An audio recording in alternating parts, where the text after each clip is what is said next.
happiest big number.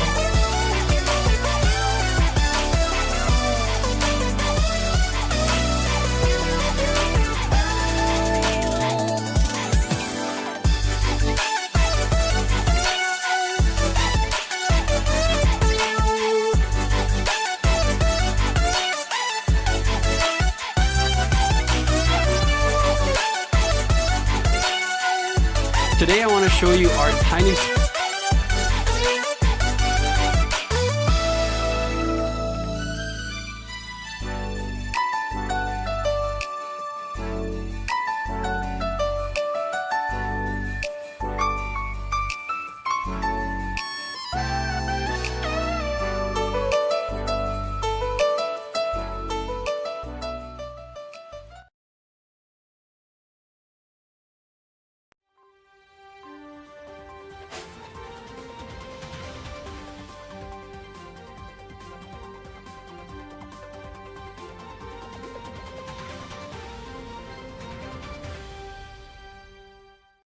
Welcome to the morning news, and we have exciting headlines and terrible headlines.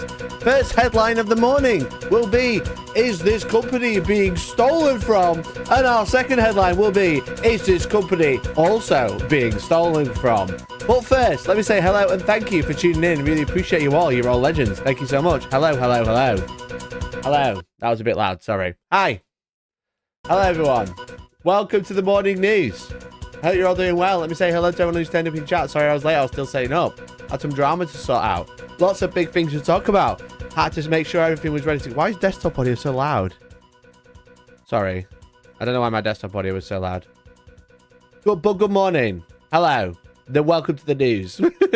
Hello. Say hello if you're watching live. And if you are, I really appreciate it. I have no idea what you just said.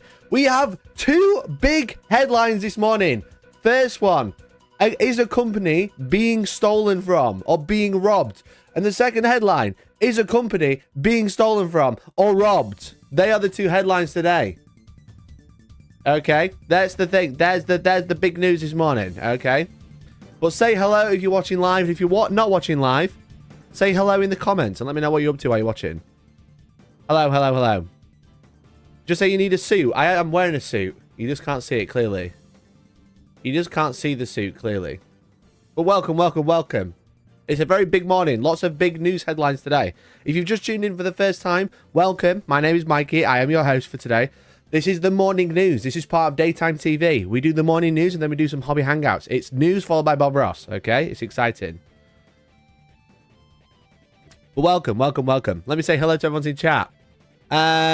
Late storm. Yes, I'm sorry I was late. I was still setting up. I had some stuff to do. Look, it's a very... One sec. It's a very expensive studio to run, okay? There's a lot of people in. I was sending a lot of emails this morning. I had to get them all in place at the same time. It's very difficult. Very difficult. But what is the news is Conga Stewie with that gifted membership. Thank you so much, Conga Stewie. You're an absolute babe. Drew Sol, make sure you say a massive thank you to Conga Stewie. And thank you, Stewie, for supporting the channel with your gifted membership. You can do the same as Stewie, or you can become a member if you're not already for as little as £1.99 a month. I would really appreciate it. And it really helps me out. Okay. Thank you. Thank you. Also, 24 months. Happy 2 years, Hellstorm. Hellstorm, thanks for 2 years. Now that you're 30, you can use age as an excuse to being late. It's true. I'm just old. I'm old. Okay. Look, I was banging away, typing my emails, being like, look, we've got a new show to do right now, okay? You know what all the other staff said? Mikey, there's no one else here. You're on your own. And I was like, fuck. Okay, I gotta do all this by myself. We're crazy. Crazy. Okay. Won't be breaking news today. It's just, because he's late, it's just regular news. Listen, it's the morning news. It's always breaking. Okay. Hello, company's being stolen from. Nice. Well, everyone's in uproar about the stealing. Okay. Everyone's in uproar about the stealing. We played this game lately. Love Coliseum. Mate, I fucking love it. Okay, love it. Love that shit. Emails on your very small laptop. It's bigger than my phone. See? Fuck. Fuck, my phone's bigger. I just should email on my phone. That'd be making way more sense. Also, now you're 13, you start shopping for clothes at M&S. Do you think I can afford to go to M&S? I've been trying to hit this goal. That one, I can't point it that far. I've been trying to hit this goal for like a week and a half. I can't afford to go to M&S. Are you crazy? There's other channels out there that got like 500 members a stream, and I'm like, please, for the love of God, let's get 375 so I can stream Old World on Friday. We are all missing our special correspondents, George and Lambo. Can't afford them, okay? Can't afford them. Listen, times are hard. It's January. I understand that for everybody. Times are rough. It's a bad time anyway. This economy, multiple correspondents. No way. You've got me, and that's all you've got. Okay? So, if you have never tuned into the morning news before, welcome. It's a Wednesday morning. It's when I talk about things that are interesting around the community, whether it's related to Games Workshop or Wargaming or Tabletop, or it's just related to things that you might be interested in, such as video games, or general interesting news that I find interesting, you know? And every time I say that, someone brings up the fact that I brought up a Taco Bell lawsuit. And you know what? I thought it was quite interesting, okay? And then afterwards, we hang out, we shoot the shit. Sometimes we do some painting, sometimes we do some gaming. It's Wednesday. It's like anything goes. It's daytime TV, okay? They don't have Jeremy Kyle anymore. You've got the morning news, and then whatever else I can be asked to do afterwards, okay? Budgets are low. But what I did get is a new birthday present. You know, my new JoJo fans. JoJo fans in chat. Hello. Look at that. The boyfriends together on my mug. Very cool, very epic. Because I was 30 yesterday. I know I streamed, and it said my birthday stream. But Monday night was basically my birthday, because that's the closest I could get to my own birthday for a stream. It was my actual birthday yesterday, so that was very fun. I did some very important things. This is all part of the news, by the way. The morning news. It's all part of it. I went for pizza with my family. I also bought some Lego, which was very epic. I got the Piranha Plant Lego. I posted it on Discord, I think. It was very cool. Haven't built it. Been exclusively playing Palworld every waking moment. Okay. But what also came is, if you remember when we streamed about Old World last Friday, a very heavy box. A very heavy box, as you can see. Can anyone remember what this is? I showed the name and then I put my hand over it. I got a cool box. Look at the base. Oh my God, look at it. It's such a mess. It's such a mess. Is it your birthday today? No, Steve. It was my birthday yesterday and Monday. Is Palworld any good? Very good. We're going to be talking all about it today. The size of the base. Look. He's back. Where's his beard? Where's his beard? No, seriously, 1 second. Where's his beard?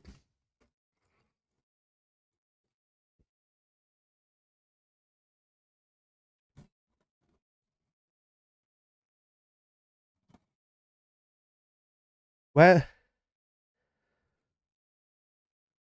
Found it. Don't worry. All good. All good. Found his beard. What's more impressive? What's more impressive? 1. Stetra the Imperishable. In lead. In real metal. Or a sprue for an arm and just the beard. Yes, chat. That is Cetra's beard. A separate piece you must stick on with a little bendy bit on the end. Some flash. That is what I call a beard. Okay. Okay.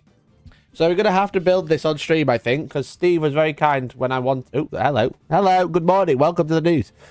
Steve was very kind and gifted enough to for us to buy the Cetra the Imperishable live on stream. And I built one of these before, and it was awful. Because the problem is, you've got this piece. This is like the bottom of the chariot. And then you've got the yoke of the chariot. I'm learning terminology. The yoke of the chariot that glues onto there. It's not thick enough to pin, and that holds all of the weight. It's so stupid. I don't know why they would do this. But they did not bother redesigning it. They just went, yeah, fuck it. I'm just going to fucking do it again. So you've got to work out a way to pin these together, because it was awful the first time I built it, and it was going to be awful the second time. Because this is the second set of the Imperishable I've owned. All the rest should be okay. That's a bitch. No, actually, sorry, I lie. His little flag thing is a bitch. He's got a flag thing that goes on the back. They didn't bother redesigning that either. Crazy. And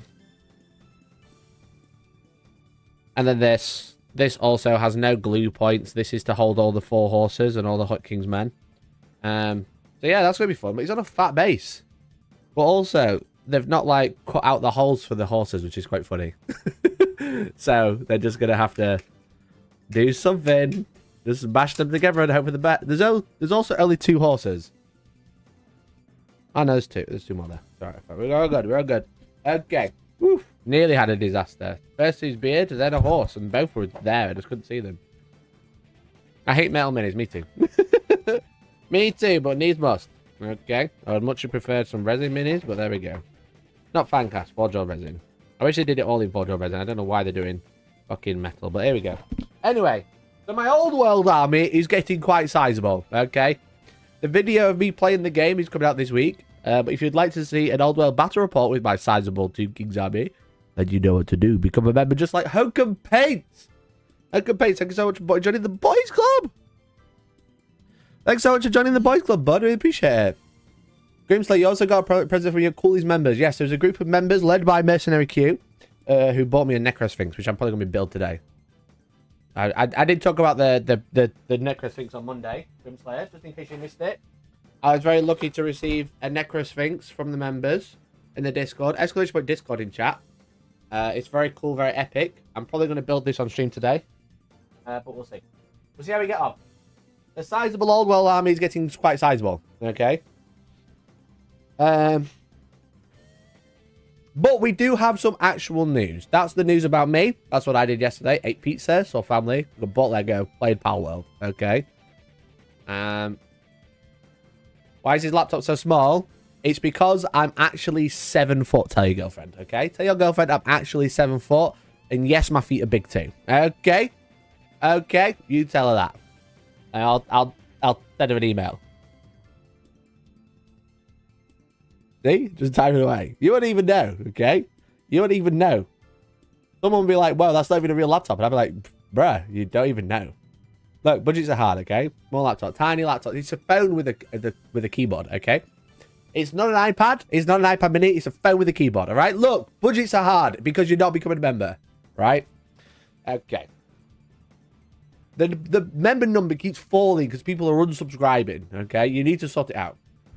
Like Organ just did. Organ, thank you so much for the 5 gifted. You fucking legend. You are a legend. I love you. Organ, thank you so much. That's very good of you. Organ, that's very good of you. Look, bigger number, better person, see? Look, you went up 5. That's great. Organ, you're a star, mate. Thank you so much. Thank you so much. We appreciate it. You're a fucking babe. You're a babe. But be like Organ. You can just give 1, you can give 5, you can give 100. Who cares? We're all friends here. If you've just been gifted a membership, make sure you say thank you to Organ UK. Whilst we move on to the actual news. Good morning. Good morning. Welcome to the news. I'm your host. We will be dropping in and out of the studio because I have to go to the green room to tell you about the news. Well, the big news is, the first headline is, our boy has been cancelled. Kinda. Graham McNeil's been made redundant from Riot Games. Now, Riot Games famous for making League of Legends, and that's about it, I think. Probably. Yeah, League of Legends and Valorant. I thought they did Valorant as well. Famous for League of Legends and Valorant, have made Graham McNeil, one of the best authors of 40k, redundant. That's how you know times are hard, okay? When you make someone as well-spoken, well-written, and talented as Graham McNeil, he's been made redundant. Well, loads of people have been made redundant from Riot Games. As you can see, if we look at their article, we can have a scroll down. Players, minutes ago, we shared with rioters, or rioters being staff, that we are refocusing on a few high-impact projects to move forward with a more sustainable future. Now we want to tell you what these changes mean for our games, everything around them, esports, arcade, music, and what's to expect going forward. While most of our history, we managed to avoid days like this, but this decision is critical for the future of Riot. This isn't to appease shareholders or hit a quarterly earnings number, it's a necessity. Over the past few years, as Riot more than doubled in headcount, we spread our efforts across more and more projects without sharp enough razors to decide what players needed most. The adjustments we're making aim to focus us on the areas that have the greatest impact on your experience while reducing investment on things that don't. This means we're eliminating 530 roles globally, which represents around 11% of rioters. So they're getting rid of just over 10% of their staff, which is pretty bad, to be honest. Sorry about that. Sorry about the news things play sometimes. And we've seen a lot of this. A lot of companies are downsizing. I fully expect, now I'm not a marketing expert, but it does generally feel like the COVID bubble is generally popping, okay? Everybody, like pre-pandemic, was having a great time, doing their thing, okay? COVID hit, everybody locked inside. Everybody's playing video games. Everyone's watching movies. Everyone's watching Netflix. Everyone's watching Disney. Everyone's playing Xbox, okay? Having a great time. Everyone's got free money. Free money from the governments, you know, depending where you are. Everyone's got free money from the governments and just having a great time, okay? And then everyone gets back to work. And there's a cost of living crisis. And there's an energy crisis. And there's a fuel crisis. And there's this crisis. And there's a war in Ukraine. And there's a war in Gaza. And all of these things that I'm kind of belittling just to get my point across. None of those are little things. All of those are very important. However, everybody's just getting slapped silly with basically everything's well expensive. Okay? Including the companies. But more importantly, the little man, me and you, we're the little men. Okay? Or big men. You're a big man to me. In my heart, you're a big man. But we're the little man collectively. We're all getting slapped about with all of these bills, you know? You got people on YouTube begging for memberships. It's cringe, okay? The thing is now, no, not many people are buying a brand new game. They're not buying a new skin with their free money from the government, okay? They're not doing all of these things. They're slowly shrinking. So which means the profit margins are slowly getting slimmer. So what we're seeing all across the tech industry is everybody during the pandemic living the high life, living the dream, okay? Were essentially just playing on borrowed time. They were like hiring, over-hiring, coming up with all these projects, all this excess income, just playing around and fucking about with it, you know, and seeing what happens. They were literally fucking around and finding out. And while they were fucking around, they found out that the bubble has popped and they've actually overhired and they can't afford to keep all these people on. And we're seeing it industry-wide. Everybody's getting laid off. You know, Wizards of the Coast, Riot Games are two big ones in our what we are heavily aware of. Obviously, Riot, the CEO of Riot Games, big Warhammer fan, but he ain't buying much Warhammer right now. Okay. But with today's moves, we're going back to putting games at the center of everything we do. Our vision for the future is bold, and our commitment to our core live games: League of Legends, Valorant, Team Fight Tactics, and Wild Rift. So they're kind of like refocusing where they're at. So. Oh shit, we're in the wrong green room. Okay.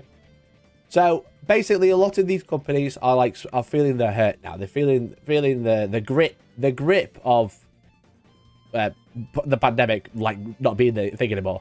And not many people actually going out and playing all these games. However, it's not all bad news from this company in particular, okay? It's actually quite interesting because Twitter user known as Lumbog actually looked into the severance package or the severance deal for Riot Games, and it's actually good news. Okay, let me go back to the green room. Okay, this is generally one of the nicest severance packages I've ever seen. Layoffs are unfortunate, but this is a wonderful gesture by Riot. So whilst they've had to lay off 11% of their staff, they've actually done it in a really nice way. So, or like what feels like a nice way, in my opinion, anyway. So they're offering 6 months minimum, a minimum of 6 months salary, which includes notice period for all writers whose roles are going away. They're getting a cash bonus to everyone's individual 2023 annual performance bonus, even if writers join within the last year. So they're getting 6 months pay and a bonus.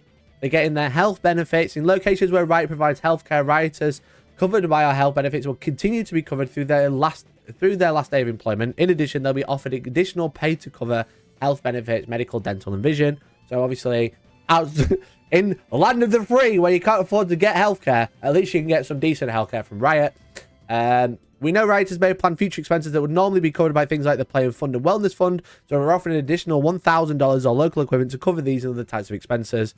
They're saying the writers who have received Riot shares from vesting their single vesting RSUs will get to keep them, subject to terms and conditions, etc. So they'll be able to keep their shares that they've got involved. They'll be able to keep a laptop or borrow a laptop from the company. Once they give back all their equipment, they can borrow a laptop so they continue to find new work. Writers will have immediate access to job placement services for 6 months, including career coaching, networking, resume writing, and review, and more to help them transition to a new job. And rioters will continue to have access to RAP, or the Rioter Assistance Program, for 24/7 for 3 months after they leave Riot. Where were we? After they leave, which includes trained counselors who can help with emotional, legal, and financial concerns. In addition, enhanced employee assistance programs, including mental health benefits, that will be accessible in a number of locations worldwide. Visa support, they can help with the visa. Email access, which is obviously like sounds really dumb, but like when you get signed up to a job, usually you use a lot of other things for that same email. They're keeping email access open for people who are being laid off. So whilst layoffs are hard, I do think Riot are doing something really nice there. That's like what to me seems like a pretty good severance package. Like a compulsory redundancy is never fun for anyone, but it seems like Riot are actually trying to do a good thing in doing that and helping them out as much as possible, albeit they have had to get rid of them. That is shit. It is kind of rubbish. Like, whose fault is that? We can't really say. However, it does seem like they're doing a good thing on the way out. You know, giving them a little pat on the bum on the way out rather than telling them to fuck off. Okay. But that's the news for Riot. Riot is having huge layoffs, and one of those is Graham McNeil. Okay, which I thought was quite funny. That sounds like a UK type severance for the US, which is really good. Yeah, exactly. Like in the US, the workers' rights are through the floor. So that's actually like a really good thing. Again, like letting people like keep on the laptops while they still find work until they find a new job, keeping emails, 6 month severance with a cash bonus, healthcare. It's actually really good. Loads better than the one I got last year. Well, that's it. How does it compare to your severance? To my severance, chat. Look, we've had 7 gifted today. That's my severance, right? I'm done. I'm out. The lights are going to turn off any minute, okay? It's not looking good. It's not looking good. My severance, awful. My boss is a cunt. I hate him. But let me catch up with chat about this news story. We have phone-ins, okay? Let me check the phone-ins. Let me have a look. And the laptop isn't small. It's just Mackie's head is the size of a hot air balloon. Thanks. I respect this Valorant slander. He probably tried to introduce Demon Gulber in League and they went, what's wrong with you? That would be funny. This is a reflection of what's happening in the tech industry at large. Many overhired to ensure that other companies were denied talent. Yeah, exactly. So they were overhiring because they were like, we've got so much money. But they were also like, well, if we've got you, they can't have you. So you can't do anything else either. But now they're just like, actually, we can't afford to do that. I think companies will fire people anyway. What do you mean?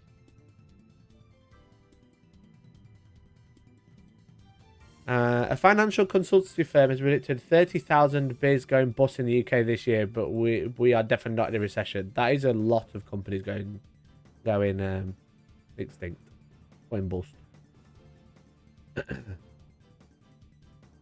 Game companies do have big turnover. It wasn't notable really before, but today times I think many make people think about it more. The R word, redundancy. Is that what you were saying? What R word? What are you saying? Is it just me who misses the pandemic? I love the pandemic. It was great. Everyone left me alone.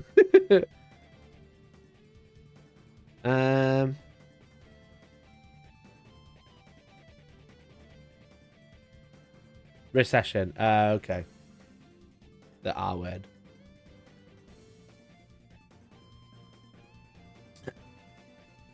So that's the news from Riot. A little bit sad, but at least a little bit of a silver lining. Again, they look like they're making like a nice package deal for everyone to go. Okay, which is quite nice. Which is quite nice. Okay, let's go back to the more normal music. See if this will play.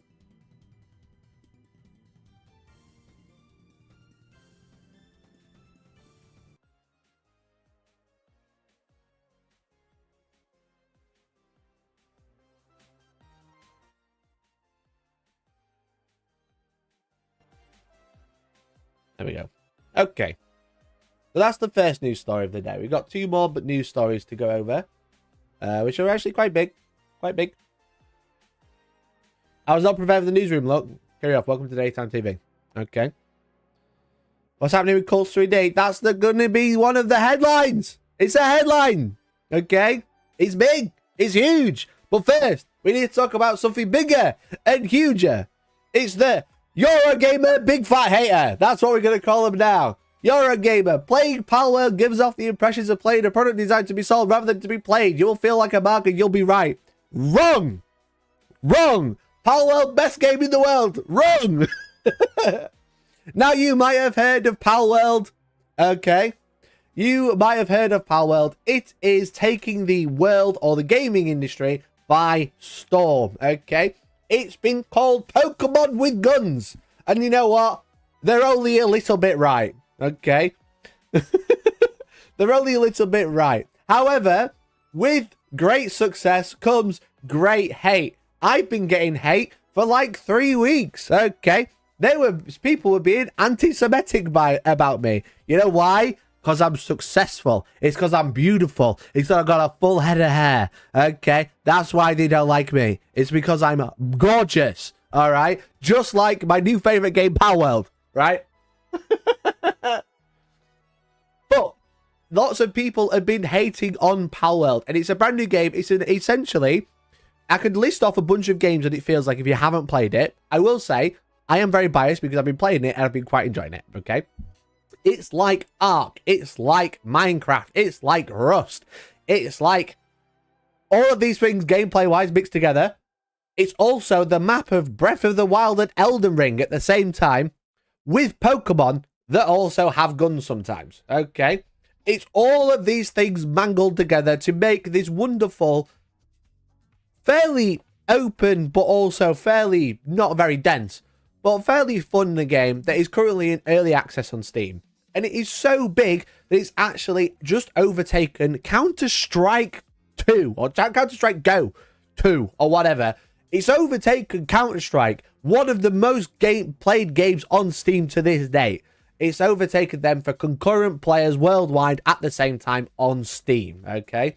It is only just behind PUBG, which is #1 at like 2.5 million players. And I think this had over 1 million players all at the same time, okay? It is truly taken Steam by storm. It's just now available on Game Pass as well. And it's quite cheap. It's like a 20 quid game. It's not very expensive. So I think it's pretty fun. Again, it's kind of like a survival game with a bit of Pokemon. If you played Pokemon Legends Arceus, think of that, but actually open world. But then sometimes the Pokemon have guns and you can actually beat them up with your fists. It's very fun. It's very cool. It's very edgy. You can also capture people into the balls, which is very funny. Okay, it's very cool. But what is funny and they're awesome is Blackjackal Gaming for becoming a member. Thank you so much. You're a fucking legend. Thank you so much. You're a star, mate. You are a star. Okay, thank you so much. The alerts to come up any second, but I just want to say thank you. You are amazing. You are literally God's gift. Okay, you walk the earth and people bow around you because you gift memberships and become members. Okay, Cracker Taka, thank you for being a member for 2 months. I just bought Chaos Knight Army. Am I the bad guy now? Yes, you were always the bad guy, but welcome. Okay. Okay. So anyway, we've learned what Palworld is. Okay, I should probably show a video of Palworld gameplay maybe. I can just play it. Oh, we have commentary, but this is from Game Riot.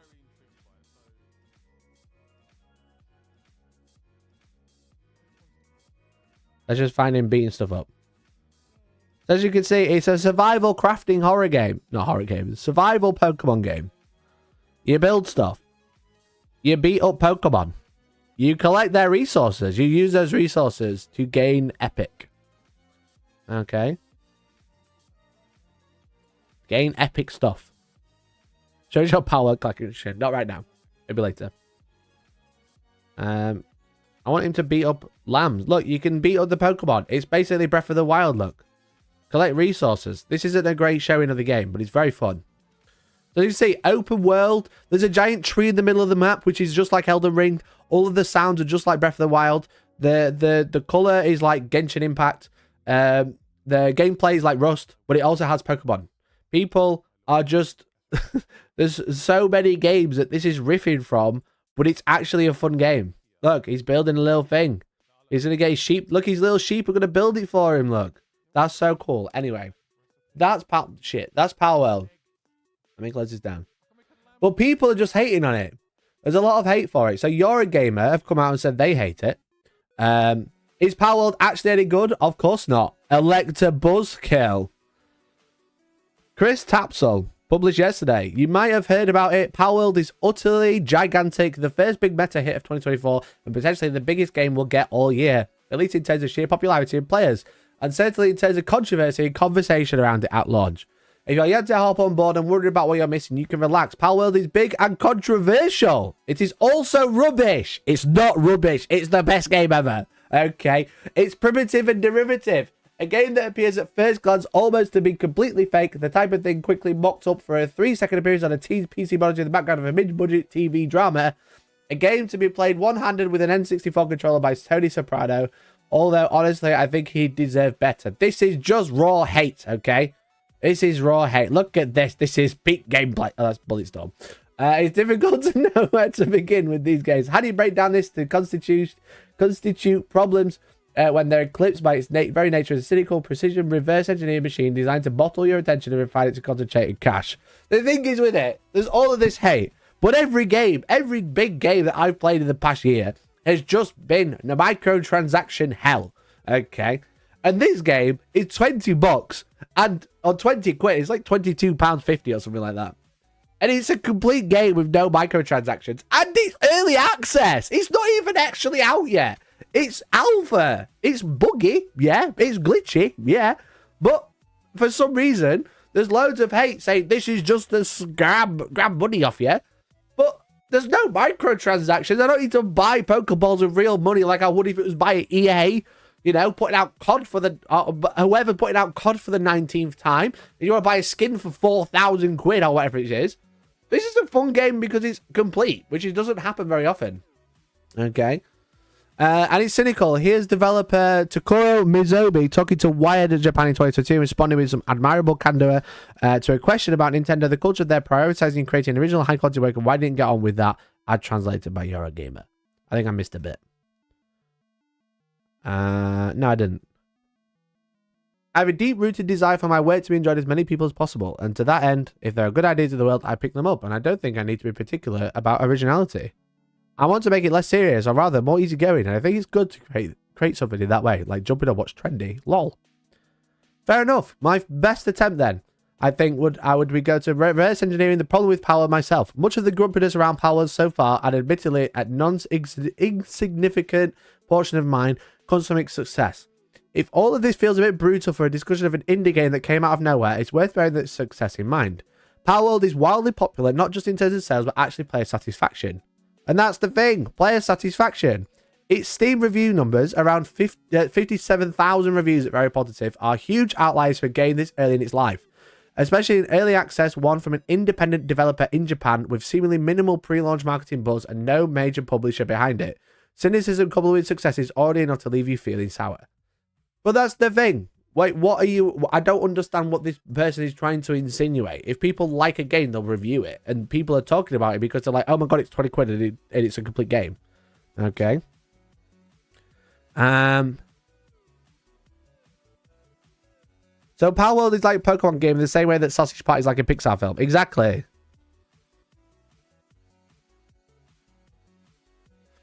Peter Wargaming, reject graphics, embrace the spreadsheet, play Victoria 3. How you doing, bud? Oh, man. We need to catch up. I miss you, man. I hope you're doing well. Thanks for popping by.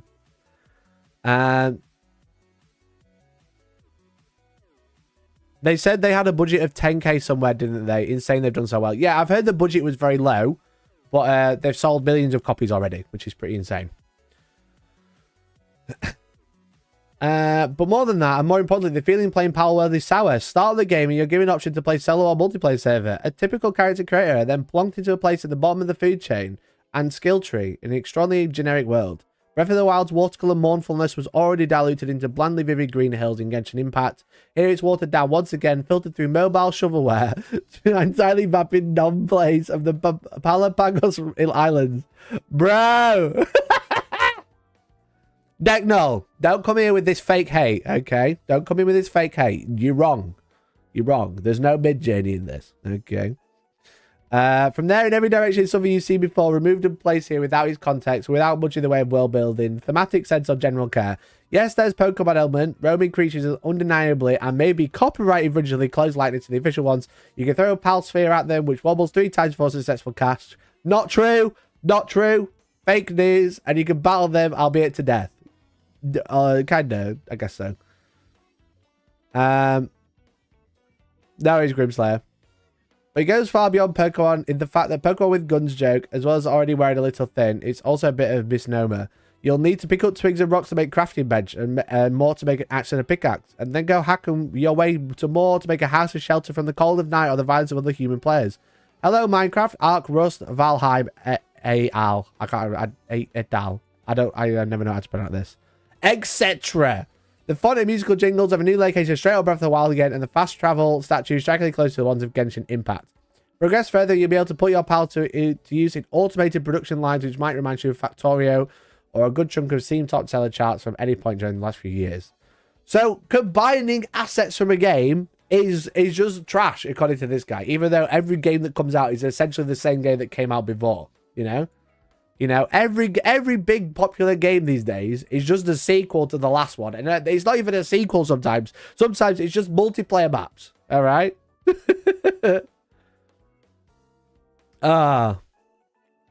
Anyway, it's a pretty shit article. I thought it was really funny. It's just angry for some reason that this game's doing really well. Out of nowhere. But no one... Oh, I just closed the tab. Damn it. Basically, that guy's getting cooked on Twitter. Okay? Long and short of it. Long and short of it. Okay? Basically, everyone says, shut up, Palworld great. Okay? And then just posting pictures of their pals. However, there is a lot of controversy, okay, around Palworld. Okay? So, like, don't get me wrong. Great game. Great game. Really fun. However, there's a little bit of drama.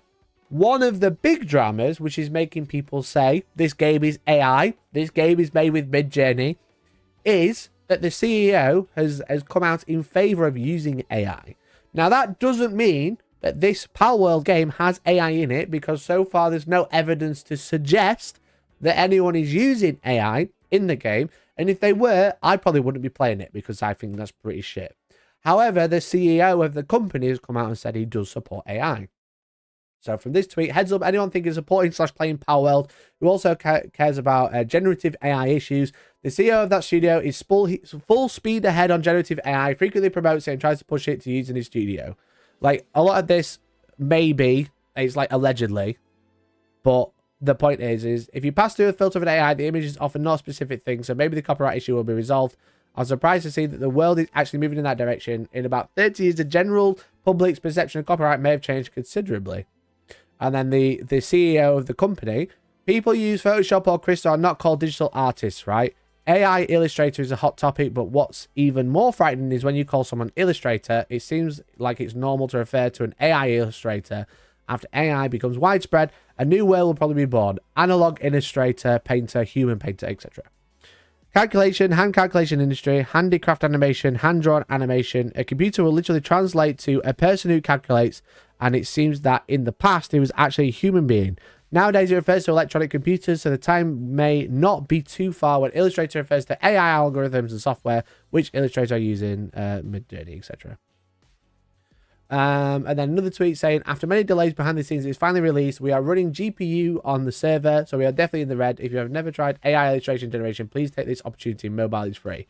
And we're talking about a game, I think, AI Art Imposter, a werewolf-like game that lets an AI artist draw a picture, is now on sale. Automatically generated drawings by giving instructions according to a theme. Let's show each other. However, some of my friends don't know the subject, who's hidden criminal, and what's the issue. So basically, this is like a game. I don't know if they made this game, but this is a game like using AI as part of, like, core part of the game. And there's a couple other tweets as well. Well, basically, the CEO has come out and said AI, like, in a few years might be quite interesting. I do think the problem is with AI is a lot of people are quite scared of it. I think the main problem with AI right now is the fact that they are using people's art without permission. If people can make AI that also only uses free like assets, etc., to use for generative AI, or assets that they own, it's actually not too bad. For example, Adobe Photoshop has generative AI linked in to Photoshop naturally now. It used to be part of Photoshop beta. It's actually going to be, it's actually like core part of Photoshop these days. However, what I think is quite nice about Adobe is like Adobe has Adobe Assets, which is like a big asset bank, which is available for people who subscribed, or there's some free as well, but people who subscribe to Adobe Creative Cloud, there's like a huge asset bank that is available. They use this on their Canva equivalent, which I think it's called like Adobe Rush or something. I don't know. They have like a Canva equivalent, which is basically like browser-based Photoshop, essentially, which is full of assets, which are just free to use. And Adobe Generative AI uses only their own assets. It doesn't use anything off the World Wide Web like Midjourney, ChatGPT does, because they essentially just scrape the internet and then take all that information without permission, then start using it in AI.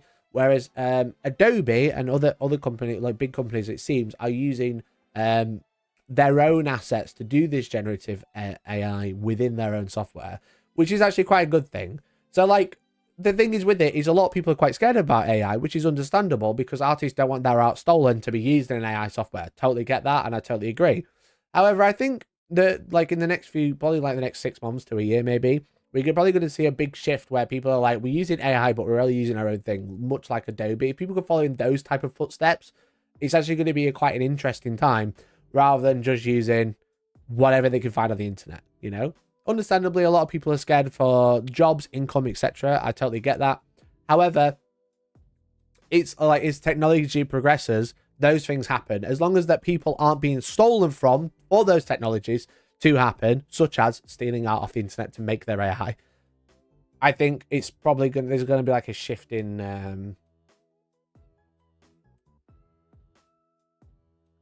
a shift in perception about AI, I think. Have you looked at the designs? They are not AI, Decknull. They are not AI, okay? You can tell, but they aren't. However, the problem with me saying all of this is that some of it might be quite heavily stolen. Okay. It might be stolen. Because there's another tweet. I went through the entire 111 list of pals in Palworld to see what seems like a Pokemon ripoff compared to not. We can see a lot of people talk about it, but not a full comprehensive list. But here's what I found. Palworld. Pokemon, not good. Palworld. Pokemon, not good. Palworld. Pokemon, not good. Oh no, Palworld. Oh no, Pokemon. Palworld, what you doing? I was sticking up for you. Now this one's a bit of a stretch. They're like, guaranteed his face. And I'm like, nah, I don't think so. Don't see this one. Fair enough. This one, Garchont's model, but reminds me of Toxicity, maybe. Bit of a stretch. Bit of a stretch. Okay. Sil Valley's model. I don't see this one either. Sobble's fin. Yeah, I can see that. It's literally the same. They didn't even try. They're literally the same. Okay. Shaman's body. That's literally a hedgehog. You can't copyright a hedgehog, Nintendo. But I do see the resemblance, but it is just a resembling a hedgehog. Braxian's design. Oh god. It's not looking good. No, it's not looking good, chat. Oh no. This is literally a sheep. You can't copyright a sheep. This is bullshit. Okay, we're going through all 111. This one. Oh no, Palworld, what are you doing to me? You're killing me. I'm trying to defend you. What are you doing? Pokemon. Palworld. Oh no. Oh dear. Oh dear. Try and tell me it's not AI. This is what's called tracing. This is called tracing. This is not AI. Oh no, Palworld. Pokemon. Like and rock. It's literally a wolf. He's literally a wolf. Shut up. This is stupid. Okay. Natu, quite a unique bird, to be fair. But is it just a parrot? Is it just a parrot? Maybe. Okay. Tinkertong. I don't know what you're even trying here. I don't know what you're even trying to say. There's not. They are completely different. Stupid. Electabuzz, also Toronto. Toro. Okay. Yeah, a bit of a stretch. It's just yellow and black. You're just saying yellow and black is the same. That is stupid. Shut up. Blaffy. Stretch, but okay. Meganium, Lilligant, and Gudra. Yeah, Meganium, big vibe. Okay, see that one. Definitely. Okay, I see that one. Yep. Okay. Decidui. Okay, yeah. See that one too. Definitely. I think I might see that one. Oh, God. I can see that one. Oh, dear. Oh, no. Very similar model. It's just an animal. That's stupid. You're talking out your ass. Lilligant and Gardevoir. Oh, no. Quite close, aren't they? Oh, no. Latios. Oh, fucking hell. That's so close. Jesus Christ. Esmer. Oh, no. Oh, dear God. Meowstick. Nah, they're not the same. That's just a cat. Suicune. That's a horse. That's a fucking horse. No. Lucario. No, not the same. That's just a dog. Alright, that's the same. Yep, that's the same. Yep, get that. Fair enough. Xerneas. That's just a deer. You can't copyright a deer, Nintendo.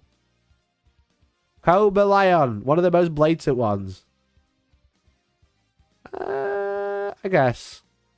It's just a deer. Okay. It is just a deer. Okay, we're not going to do them all. There's 100. There's over 100. Let's see if there's any... Quags. Fuck off. That's a dinosaur. That's a blob. Shut up. You can't just say, oh, he's got a dot for eyes, so he's the same. That's stupid. Gyarados. Oh, he looks sick. But he's just a sea serpent. You can only redesign a sea serpent so many ways. Okay, yeah, that's fair. You can have that one. You get that one for free. Some of these are such a stretch, though. Some of these are such a stretch. And they're just trying. Okay. Fox Parks. Vulpix. It's just a fox. You can't copyright bird, Nintendo. Okay? You can't copyright horse. That's not how it works. Anyway, some of those pretty bad. Are you joking? Snorlax's face with his... It's just his eyes are closed. Are you joking? What is actually going on? And Polion's design theme. It's a penguin! It's a penguin! What are you on about? What are you talking about? You can't copyright a penguin! And Polion's design theme, a fucking penguin! What are you saying? You are stupid! Yeah, I kind of see that one. Yeah, fair enough. Anyway, it doesn't look good, basically. It doesn't look that great. But I thought that was quite interesting. That was Palworld's getting a lot of shit for copying Pokemon, which arguably a lot of the designs do look quite similar. Some of them are a bit of a stretch. Okay. Oh dear. Oh dear God. But the thing is with it is a lot of people are quite like just like shutting down a lot of these things. Like to be more serious. Like yeah, a lot of the Palworld. What have I opened here? I don't need that. A lot of the Palworld designs do look quite similar to Nintendo.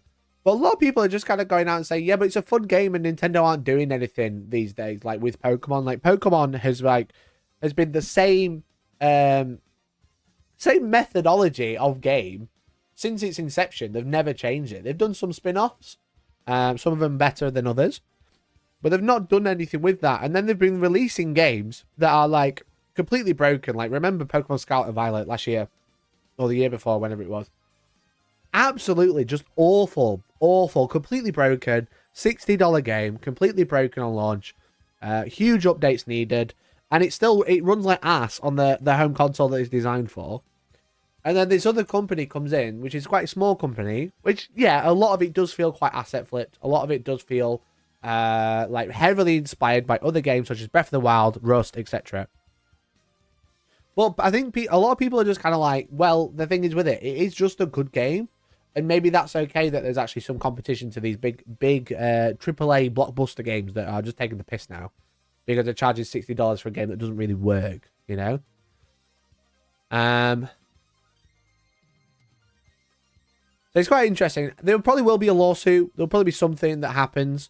I think there are probably some grounds for some sort of lawsuit, maybe. Because a lot of them do feel very close. But at the same time, like, a lot of them are like sheep, and it's like, and Nintendo going to get sued from the sheep industry for copying a sheep design? Probably not, you know. But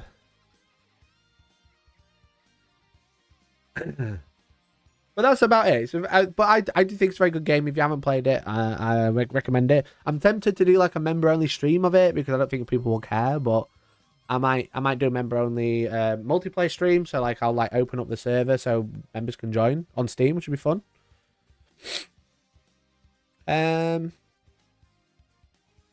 Copyright strike from God for the sheep, literally. Also, DN stuff. Thanks so much for the 39 months. This is definitely not a Pokemon game. Brought to you by Temu. Thank you so much for the 39 months, bud. Really appreciate it. That's ages, man. Ages. Honestly, just over 3 years. That's crazy. Thank you so much, buddy.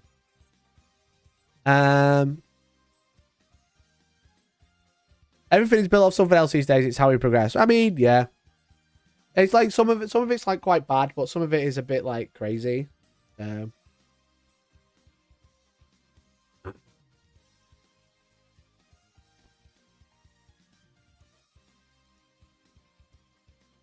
Also, there are a billion Pokemon at this point, so I don't know how you'd make a similar visually style game without hitting on one or two. Yeah, that's true. And everyone's going to get inspired by things they've seen if they don't realize, you know? Everyone's influenced all day, every day.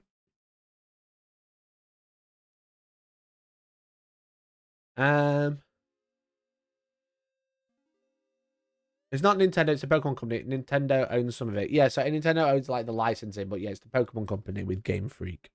Game Freak have like not done anything with that line of games. They just go, here's more Pokemon, here's a new map. It's all the same. The gameplay's been the same for 20 years. That's like nearly 30 years. Man copes as his favorite stolen game turns out to be stolen. I hate all these copyright claims BS. No one is allowed to create any more without being used because everything has already been designed. Yeah, like there's like there's like some there that are like pretty bad, but like a lot of them are just kind of like, what are you talking about? That is just a cow.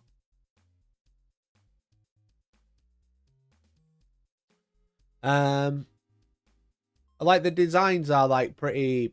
I think it's because of like some of the design assets, like the eyes are drawn a lot the same, and it's in like an anime setting, so it's gonna look very similar.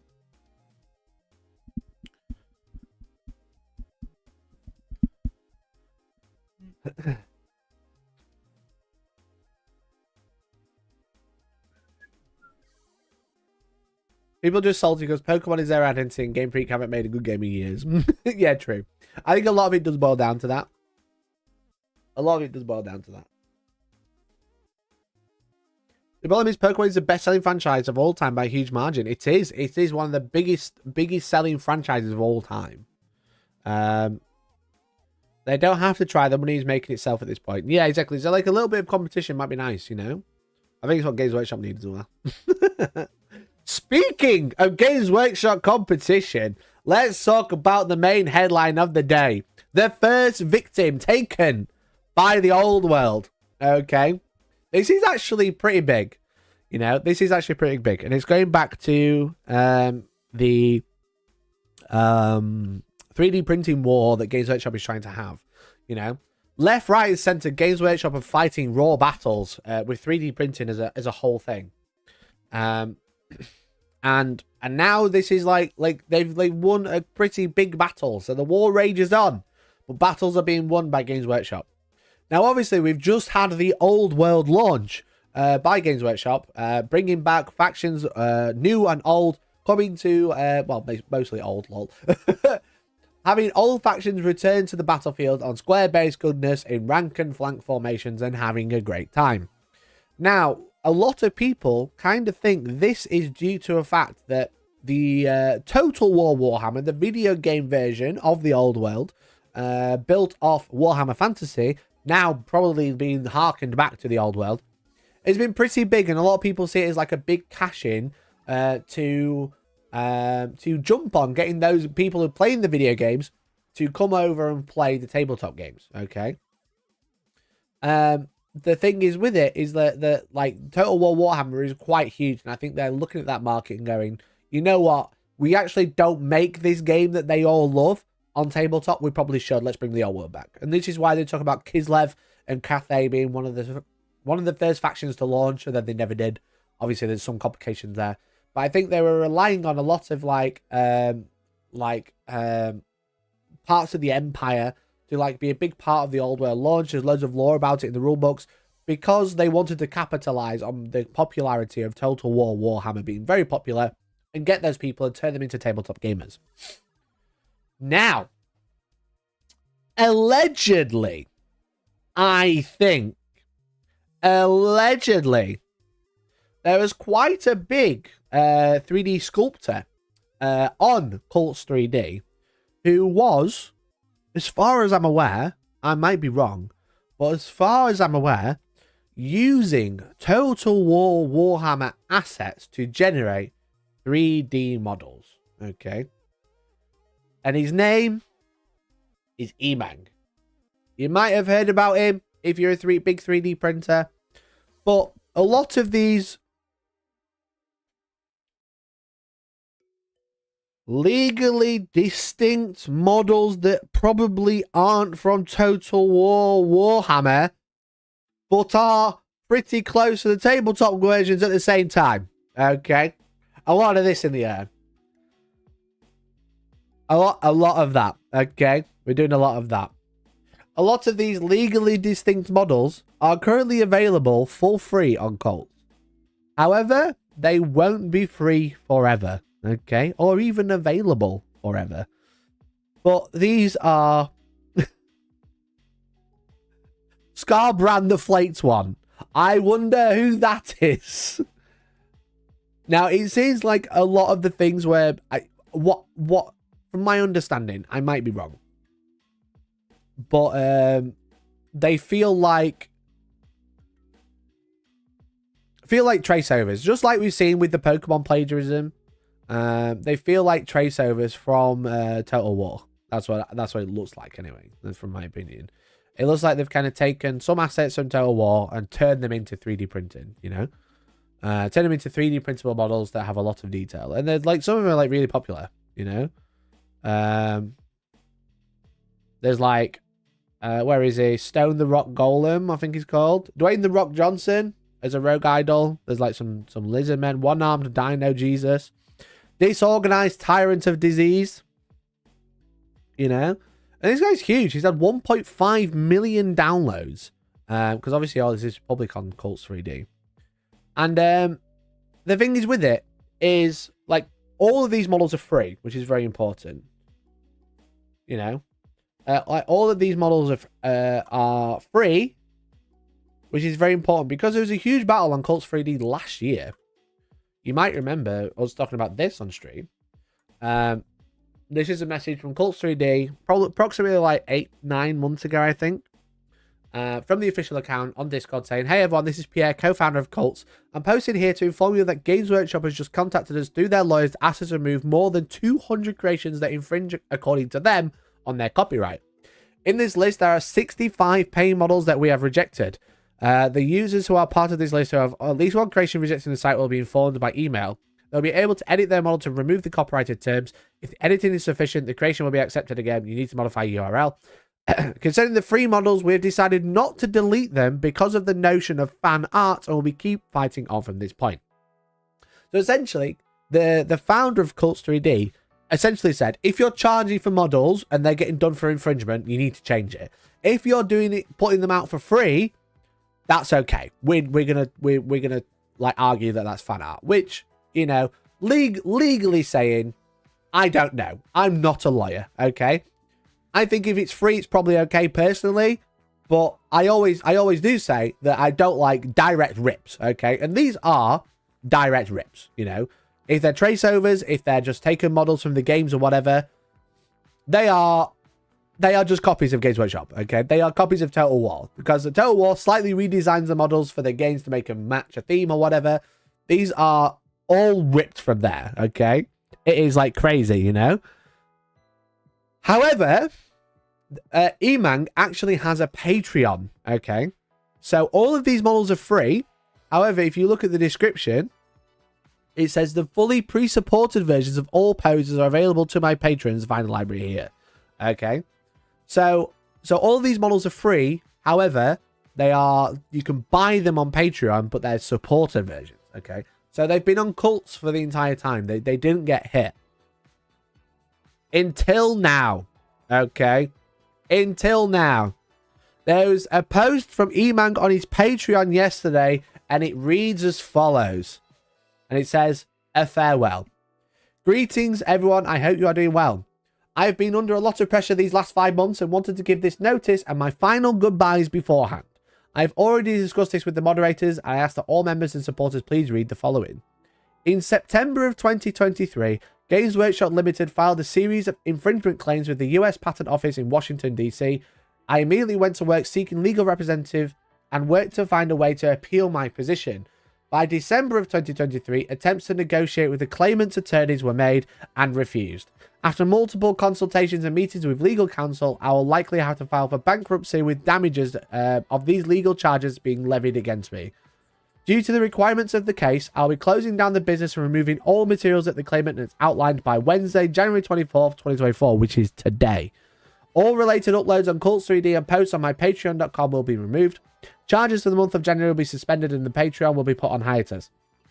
The removed content will not be returned. Anyone who requires a refund for a month, yada, yada, yada.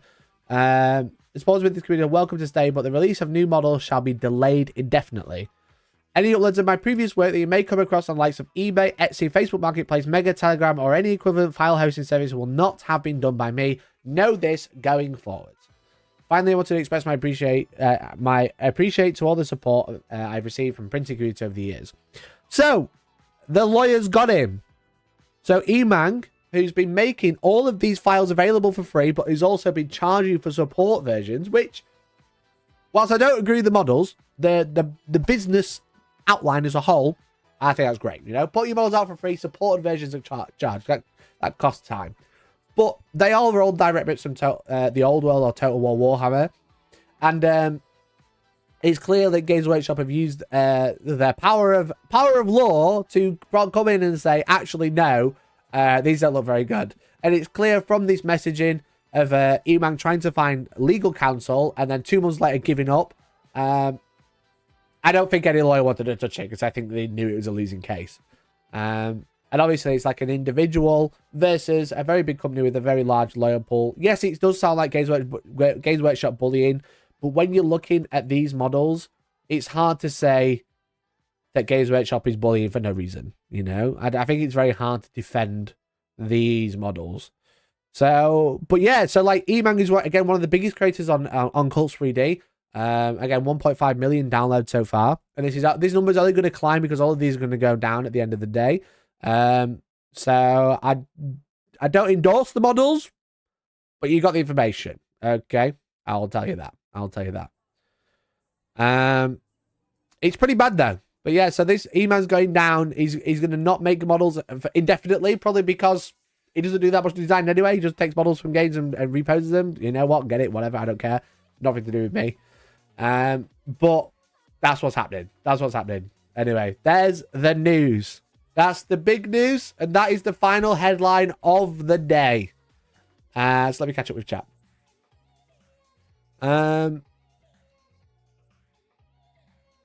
Fellow War players hate CA, but the franchise is golden. Yeah, I think that's probably the pretty much the long and short of it, I think. Using Total War models to make models is a pretty cool idea. It's also highly illegal because it's stealing. Because it's taking assets that are owned by Games Workshop / CA or Creative Assembly or whatever, whoever they are. I can't remember. Because it's taking their work and putting them out for free, which isn't allowed, really. Now, Cults have defended it and said it's fan art, but looks like they've gone after Emang in particular because he's obviously quite a big... Again, one of the biggest designers on Cults. You go on Cults, and a lot of the time on the homepage, you can, like, his designs will come up. Just do a quick scroll to have a nosy.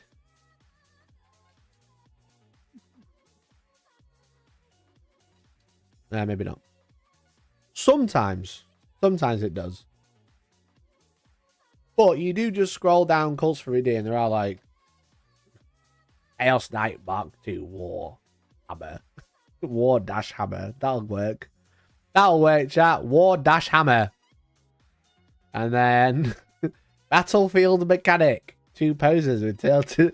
Like, you just scroll. This is just on the homepage. I haven't clicked any link. I literally pressed home and then scrolled. You know?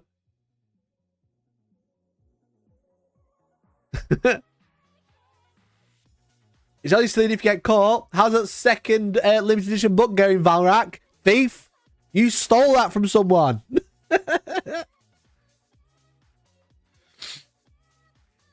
In his case, it's not fan art, though, is it? No, this isn't fan art. This is like, yeah, it's just direct rip and re-uploading it. So, free real estate.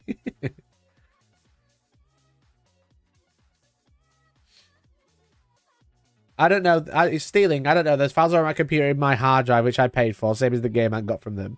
I don't know if the models are public, though. I think you have to, like, hack them in, right? But they're, like, they'll be private files.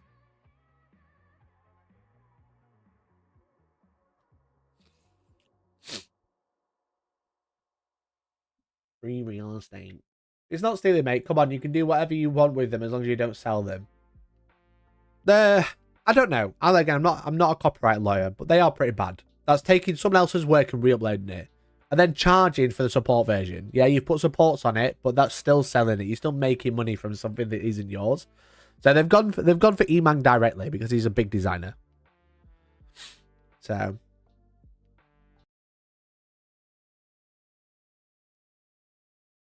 The pre-supported ones don't come in the game. That's true. That's true. But making the files available for people who don't have the game. You know, you think everyone's now saying, well, I've got the files on my hard drive because I've got them all already. But they're being made public for free. So people that don't own the game can go and download them. That's not allowed. Apparently bankrupted him. Yeah, that's the best way to get out of a legal battle, by the way. You bankrupt the company because then they can't sue anyone because there's no one there.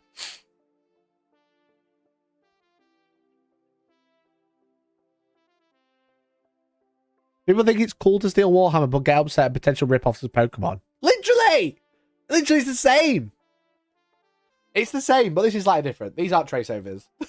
These aren't inspired by. These are stolen. That reference ages me somewhat. I don't think Mikey got it. Am I a boomer? You wouldn't steal a car. I know that. You wouldn't steal a car. You wouldn't download a car. The kids don't know what that is, though. They would download a car.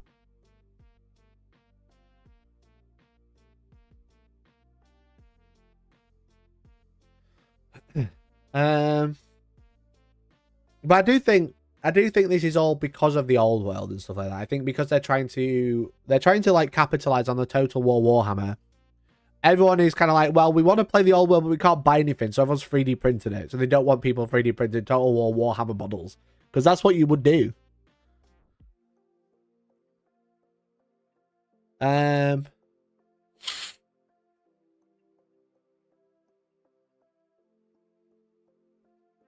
The way GW treat their fans, I don't care about someone who puts hours of hard work into bringing me models and then even more work to support it for me. Like, on one hand, I agree, but on the other hand, it is stealing. You know, it's kind of like, you know what? Yeah, you're angry, you want to get back. Okay, cool. But it is stealing. That's what you have to remember.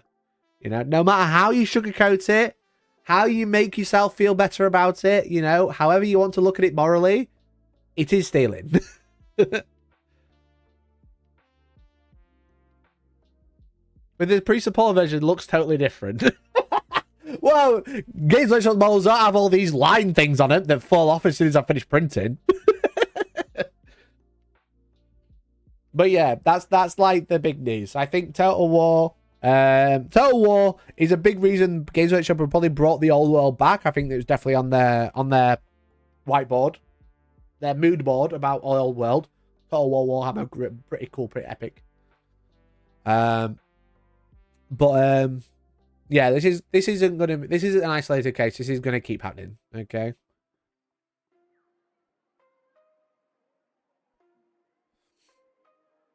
Headline: Mikey comes out against Robin Hood. Robin Hood can do what he wants, all right, as long as he don't steal from big company that I love. Doesn't he? Don't steal from the Pokemon company. Don't steal from the Pokemon company or my big Games Workshop company, okay? Don't steal from them. Anyway, that's the end of the news, chat. That's all of the news I've got for you. All right, I'm gonna have to break fourth wall now. Oh look, I'm behind the green. I'm in front of the green screen. The green screen. We broke the fourth wall. Right, hello everyone. Thanks for tuning into the morning news. Really appreciate it. I hope you enjoyed it. And I forgot to record all of that. I'm so stupid. God damn it. To be honest, Warhammer is so synonymous with Wargaming, I think there comes a line between monopoly and copyright. I don't think you can sit there and say eBank is just being suffering because of monopoly. It's the untaken assets from Total War. They are stolen assets. You can't sit there with a straight face and go, oh, Games Workshop and that fucking monopoly. God damn them. Anyway, that's all the news I've got for you today. So I don't know what I'm planning on doing now. I'm kind of torn between playing Palworld on stream and building a Necro Sphinx or a War Sphinx. You're looking tired after turning 30. Thanks, mate. Appreciate you. What a nice thing to say to someone.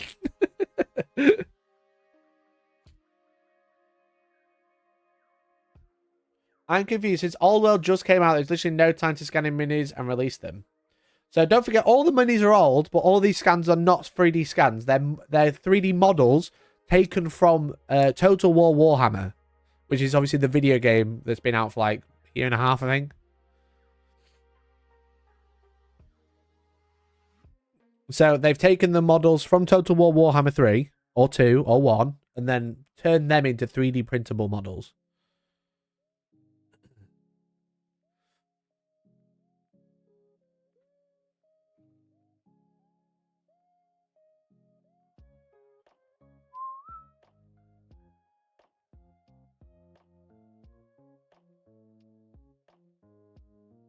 They've basically taken this and turned it into a 3D printable model.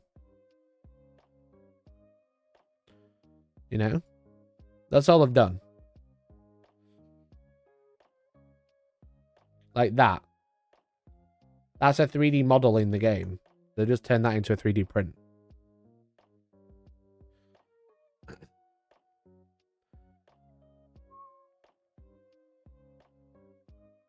The Necro Sphinx is such an awesome kit. Yeah, because the thing is with old kits is they used to actually build two kits. And they went like locked into how they put together. They were quite open.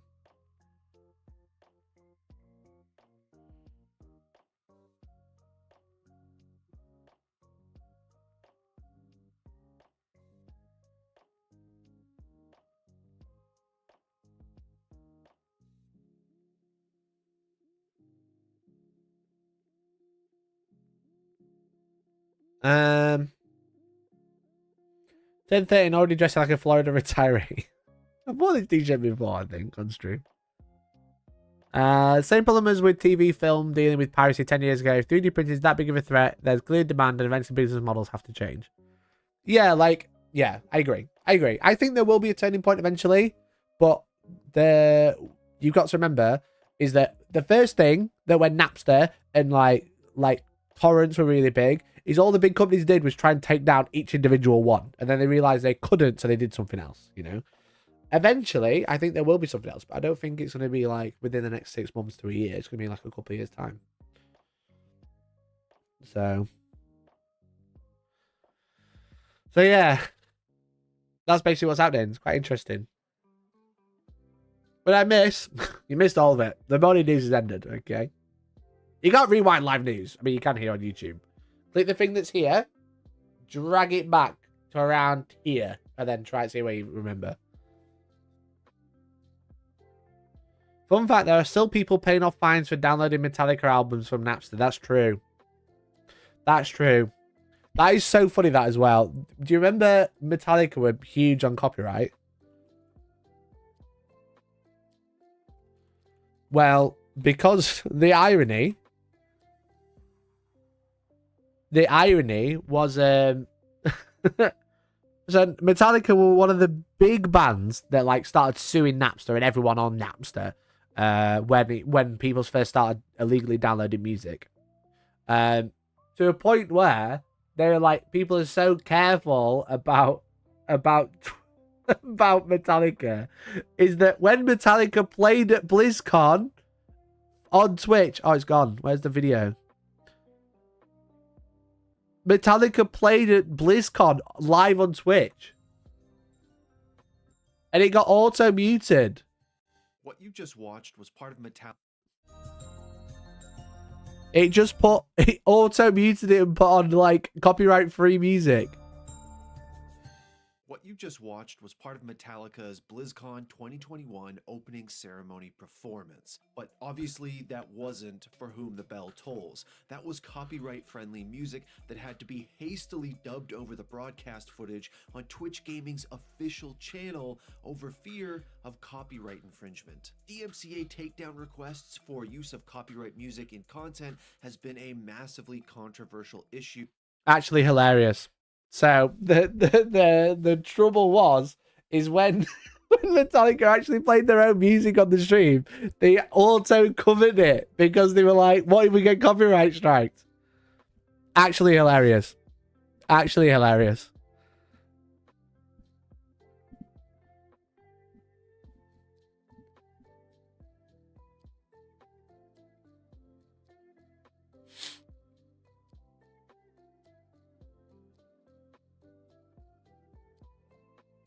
Imagine if they DMCA'd themselves.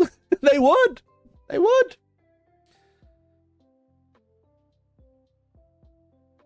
I just got to remember Crunchyroll used to be an illegal streaming site. It did, yeah. Crunchyroll used to be really bad. I don't remember the name of it, but flicking through, the Bloodletter HQ is really bad. It doesn't even have a different pose. What, the Emang one?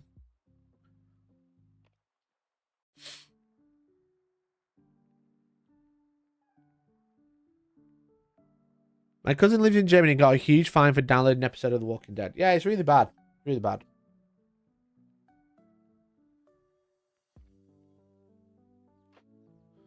Emang. Which one was it? The Bloodletter HQ.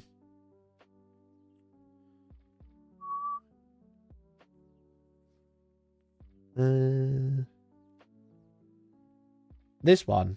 Harold. Yeah, that's just the same as the other one, right? It's such a bad print. That's such a bad print. The detail's awful on there.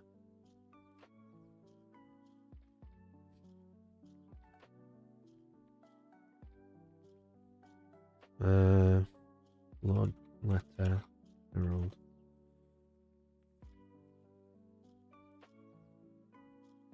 So that's the current one.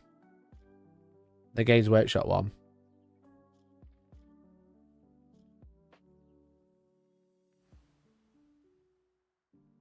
And that's the Emang one. It's literally the same. Like the hand pose and everything. I wonder if you posed it the same. Are they called heralds in Total War?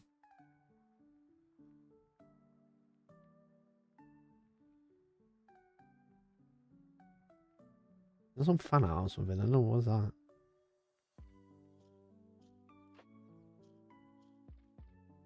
I'm trying to look if there's like a Herald of Corn image, but I don't think there is.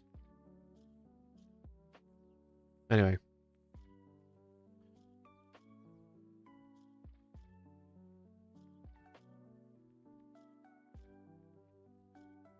Let me catch up with chat anyway.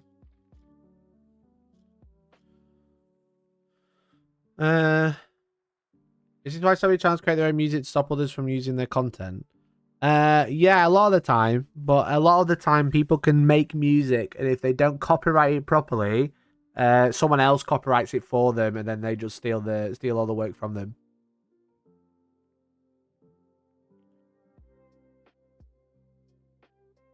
I'm curious how much of a GDB kit's revenue goes towards a sculptor of that kit. I think it's a wage, though. That's the problem. I think it's a wage. Maybe a bonus, but I think a lot of sculptors are paid just in wages. A similar situation happened here in Spain with famous singer company that loves to sue for copyright infringement. The company basically threatened to sue an event for kids with mental disabilities because the singer went there and sang one of his songs. That's crazy. Honestly, these models were never meant to be printed. They're video game scans, so a lot of them print imperfectly.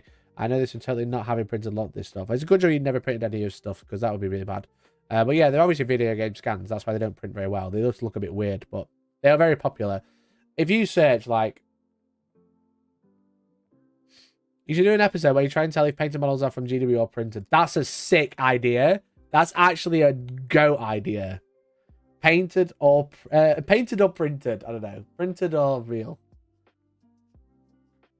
That's a sick idea. But if you look...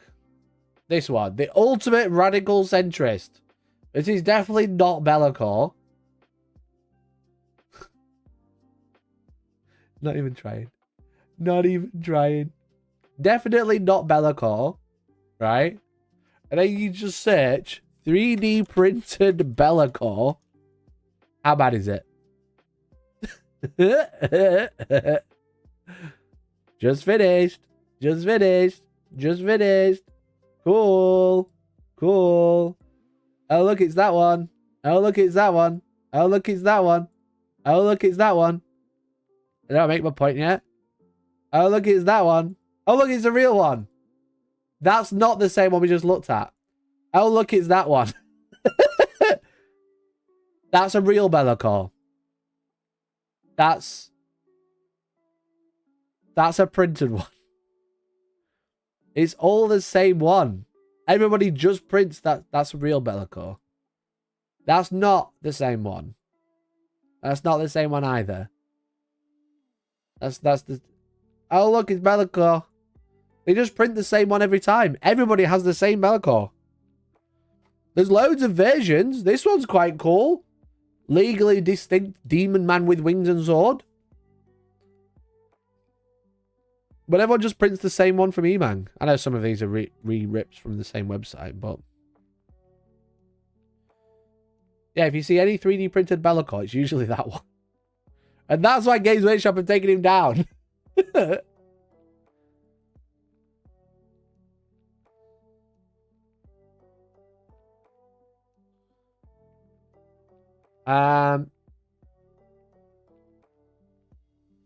If GW did update their business model to roll out STLs commercially, how do you reckon they'd do it?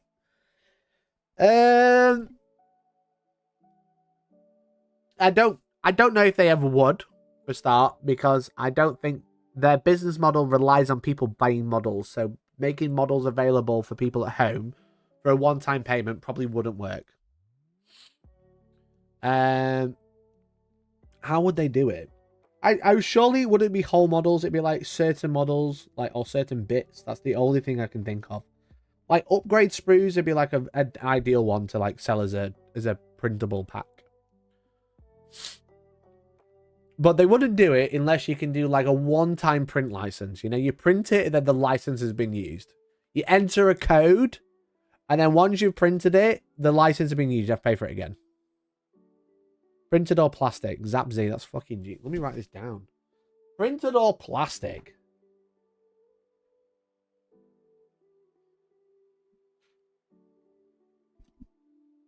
Got my new pen. Got a new pen for my birthday, as you can see. I'm going to write printed or plastic down with my giant Minecraft pen.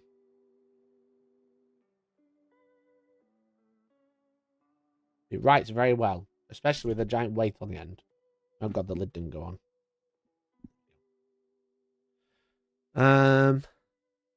Well, the printed or painted episode, you have to not be able to pick them up. Find the weight of them is the biggest giveaway. No, it just have to be photos, right? Have to be photos.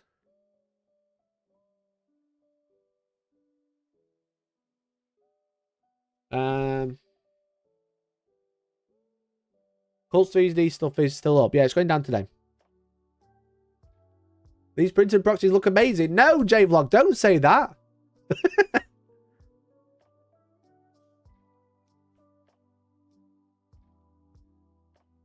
The amount of texture and detail work to get them from the game to this state will give rise to a reasonable transformative art claim. You will never have the money to... No. No. No. You can't take a model, pose it, and be like, that's transformative. No, it's not. Don't be stupid. Don't be silly. Talk about your bum now. There's quite a few Bellacore proxies out there. It's kind of sad to see the Total War rip-off one over and over. Yeah, it's a little bit shit. I like Beast Area Miniature Scale Stevens are at least different as 3D prints. Yeah, there's loads of companies out there that make different models, you know. Or like legally distinct models or models that are similar but not quite the same that have their own vibe. But then there's just ones that are just totally stolen that are most popular. And they were free, so. It'll be STL has a license that expires after one print. Yeah, exactly. So like either like a software that you can download and then you type in a code and it allows you to access it, or like an STL that has a code.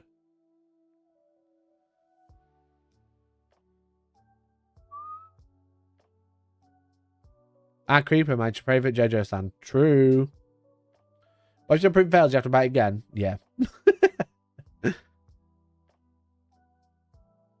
GW stores doing print towards to keep their staff busy. That would make a lot of sense. Should have ran the model through AI first. Oh, brilliant. Brilliant. Okay. Okay, chat. Chat, that's all the news for today. We've got a choice now. We got a choice now. Do we build a Necro Sphinx or build a War Sphinx? Or play Palworld on stream? You gotta decide. What do you want to happen next? It's 11:45. I need to go and make a coffee either way. What's next on TV? What's on the other channel, we'll call it. This section is called What's on the Other Channel. Build Old World. Palworld.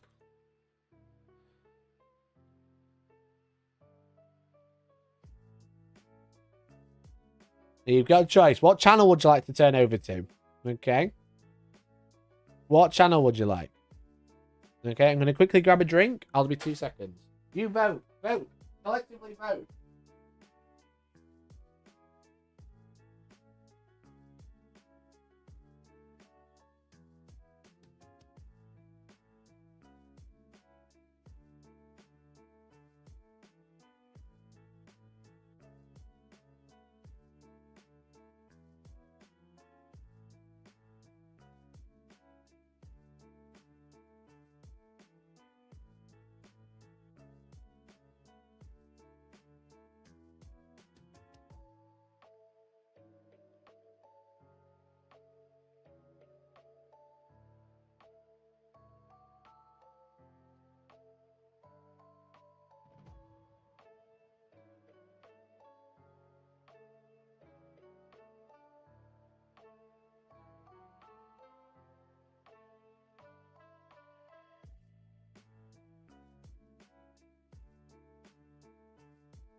Hello. hello. Build Old World seems to have 80% of the votes. There's 100 people watching, only 30 votes though.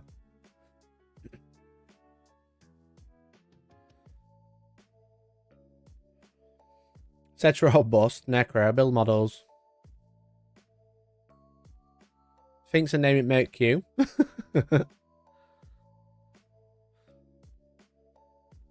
Do actual Warhammer thinks Palworld is mega cursed. No, it isn't. It's great.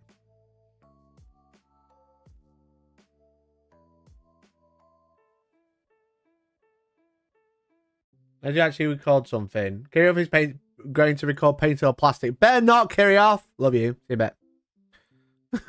Printed on plastic. No. No. Quick steal the idea like Valreco or Specs do. They do that, to be fair. Okay, 44 people have voted. 75% want me to build Old World. Okay. So we'll build some Old World. We'll probably build the War Sphinx. We'll build the War Sphinx, I think. If that's cool. Because I'd like to... I'm going to sponge blob it, to be honest. I might do that next week. But I haven't built it because I haven't had a chance, obviously. So we're going to build this on stream. So I'm going to take a little short break to make sure everything's set up. And I'm going to make myself some coffee. So I just went to put the kettle on. So now's the time to grab a drink. You know, I'll be streaming for an hour and a half. I'm taking a short break just to make sure my camera's working. It's not really a break. My camera's there, but I just need to clear my desk and stuff. Okay. So I'll put maybe I'll put a video on for a minute. Just so you've got something to watch. Keep you all entertained, you know?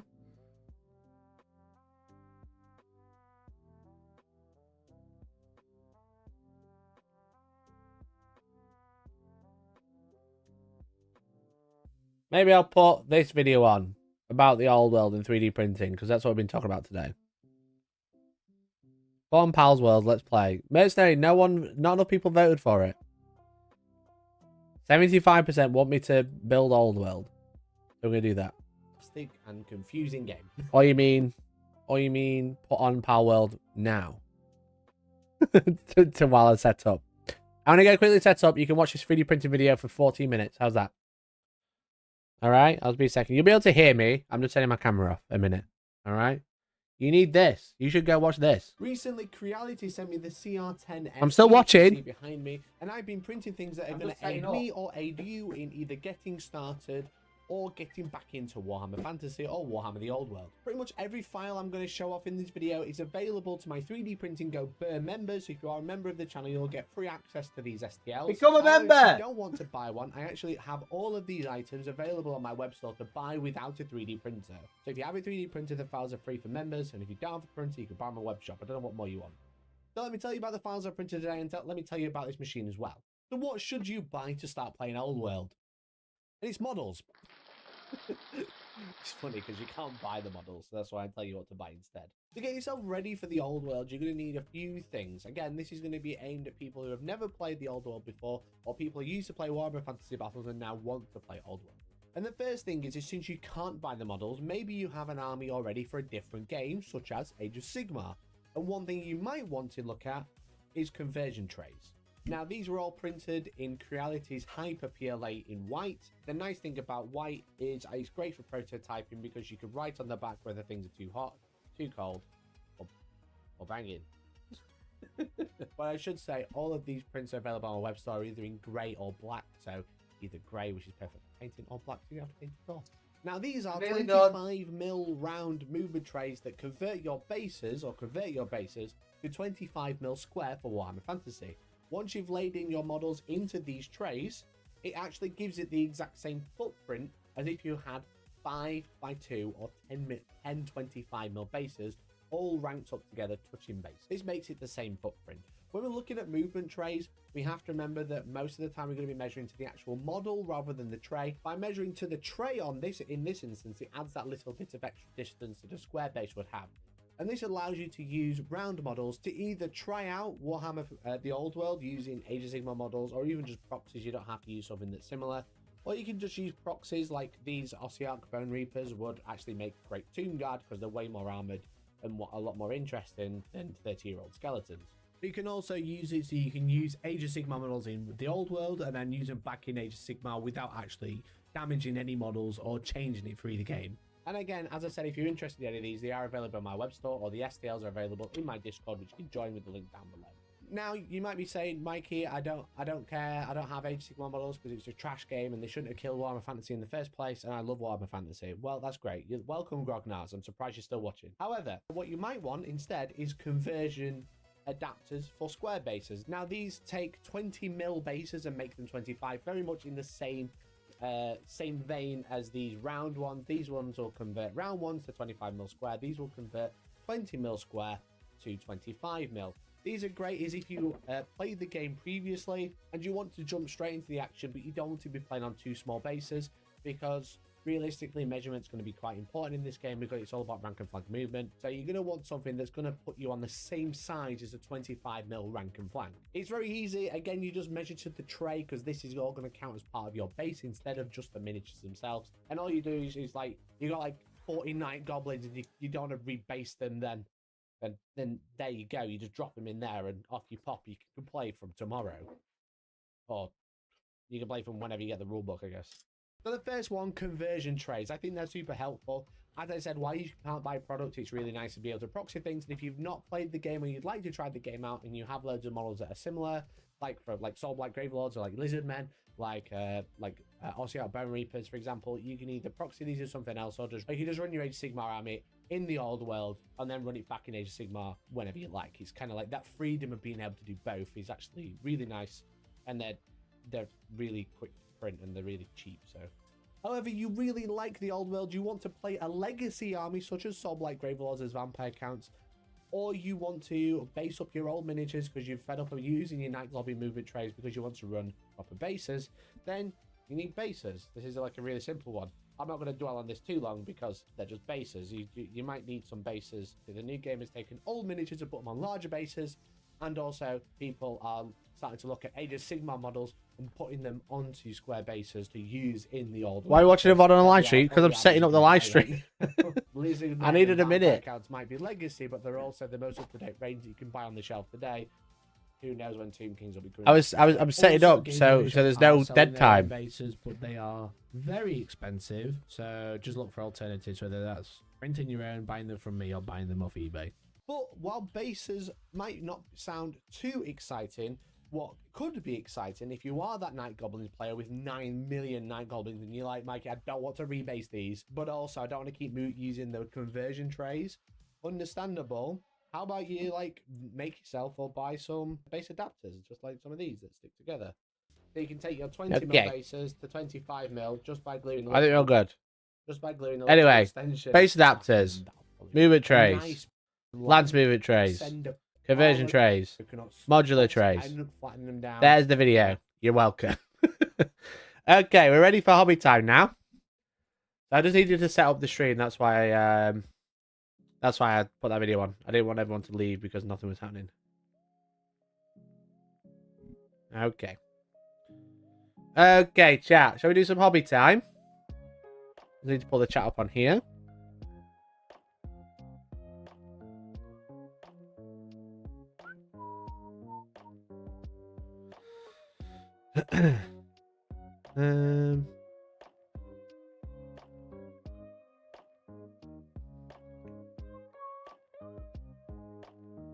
I found a drink as well, so I don't need to go get one. So we're going to build some old world. That's me. Okay, let's go.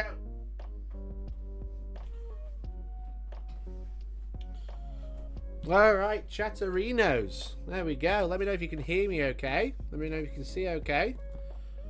That looks good. Looks good, I think. Turn it to live messages. Make sure to crack a window. Sniffing glue is for the kids. Ah, no, I don't need that. I don't need to worry about that. I'm all good. Okay. I think that looks okay. I think. I'm gonna work out if this looks okay. I don't know. I'll do that. I'll do that a little bit. Try to keep the lights out of the shot as well. Alright, we got a Necros Sphinx. It's kindly gifted to me by the guys at the Discord. But I wanted to show you some other old world stuff before we start building. Show you the progress. Obviously, I put out a video about painting the old world the other day.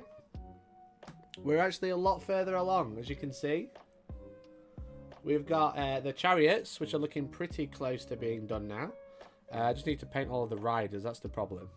But I'm really chuffed with the chariots coming out pretty nice. I need to monkey up the wheels a bit more because they still look a bit golden.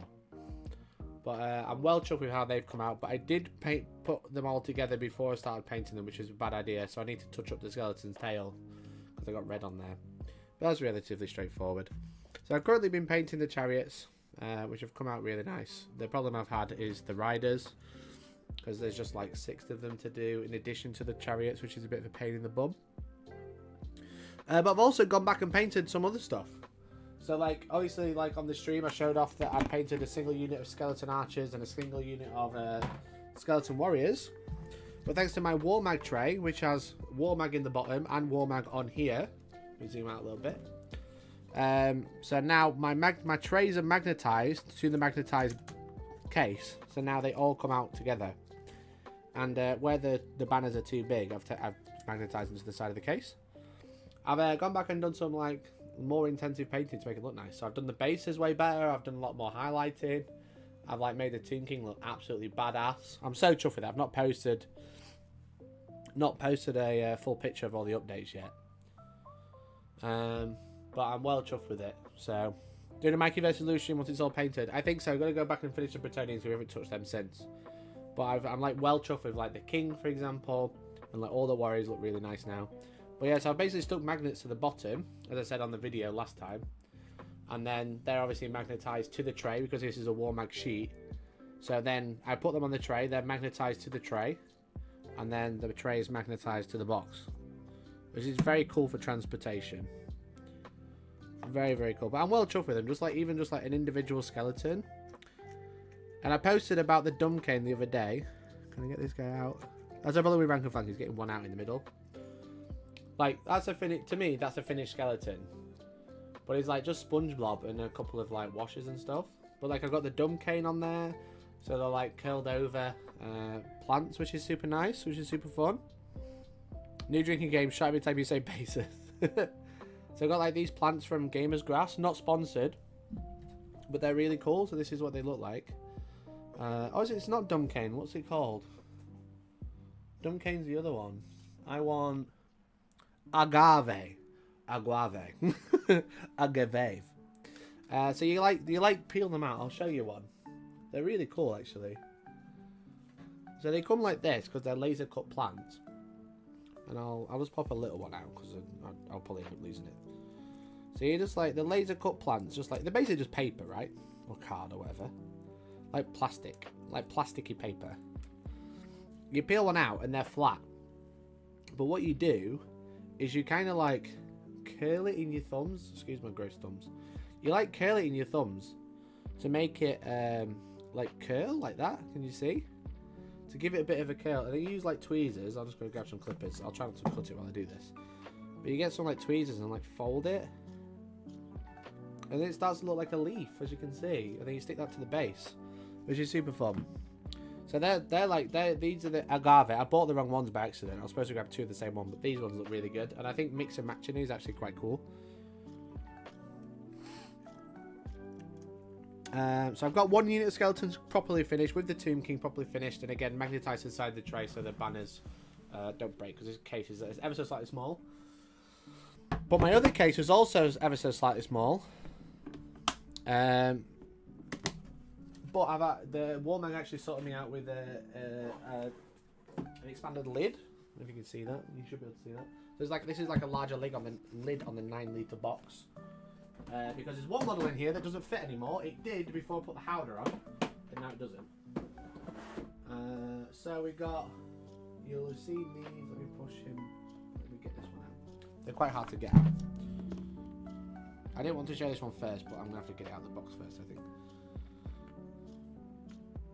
Can't quite grab him while everyone's in there. I'll save that one for a minute. I'll show you the other ones first. But not too long, because it's basically what we just looked at. So I finished the archers. Oh, he's backwards, just so they rank up a bit better in the box. So these are the archers. The same way, all the same. So war mag there, magged bases. That's a shot for everyone. And then I've redone the bases and touched them up a little bit. So I've not done too much since the video. I've just basically like touched them up and neatened them up and redid the bases because I didn't like the bases on them. So I've done them a lot brighter. Which is super cool. Says the unit of archers that you saw in the video. But then since then, obviously I've been working on the chariots because I started those on the stream but then didn't manage to finish it. I finished the archer, the horsemen, the skeleton horsemen. I think I've got them a bit too close together there. So I finished the horsemen as well, which is super cool. Super chuffed with those. I didn't think they look great when they're all ranked up, to be fair. So got the mixture of Dumcane and Agave on there, which makes them look quite nice. I got a Guave there, Dumcane there, a little bit of grass tufts and some rocks and stuff. So they came out super well. But what I have been painting all week, now it should be featured on Wargaming Community, I'm just not sure what day they're actually going to post it, is the dragon. I finished the dragon, chat. Are you ready for this? Leaks, hashtag leak. Look at this bad boy. Look at that. Oh, I'm so chuffed with it. I'm so chuffed. Look at my little dragon boy. Now I need some more plants. He's got some Dumcane there, as you can see. More Dumcane, but I'm going to put some Aguave on there as well. But I'm so chuffed with this guy. The Howder took forever. The dragon was actually really quick to paint. He's mostly airbrush with a few highlights. But the Howder was insane because there's so much going on. Like, you've got the front mask. You've got the back mask. You've got the top jewels. You've got whatever this is. You've got the eagle bird that's transforming from sand to magic to sand. You've got the lich priest on there. The hierophant. You've got the back of it. You've got all these jade going on. It's crazy. It's crazy. Honestly, it's awful. But I'm well chuffed with it. I think it's come out really nice. I think the colour combo is really good. All of this is just contrast. Like, all that's contrast, which is cool. So I basically turned it upside down, the Howder, and I, like, started from the top, painted it, and then used water to blend it down. That is just contrast paint. Don't let anyone tell you otherwise. So, I did lose a piece, though. I lost there's like a little piece of, like, ribbon or something that attaches from there to the back of the dragon, but I'm just going to pretend it's not there. So, I love the blue hive done on the shields and stuff. Yeah, so that's just sponge blob, bro. It's really fun. Yeah, it's just a bit of sponge blobbing. But then what it means is the same colours. When you do it with a sponge and then wash it all blue, is you can use the same blue for the jewels. It looks different. So, I'm well chuffed. It's probably one of the best painted models I've ever done. Which is cool. And now you have to transport the model. That's why we've got a Warmag sponsor. Hashtag use my code Hellstorm at checkout for 10% off. Because he's got the foam magnets on the bottom. And he's in a Warmag case. So he just drops here and that's it. And then you just move that out of the way. I think I need an extra box, to be honest. But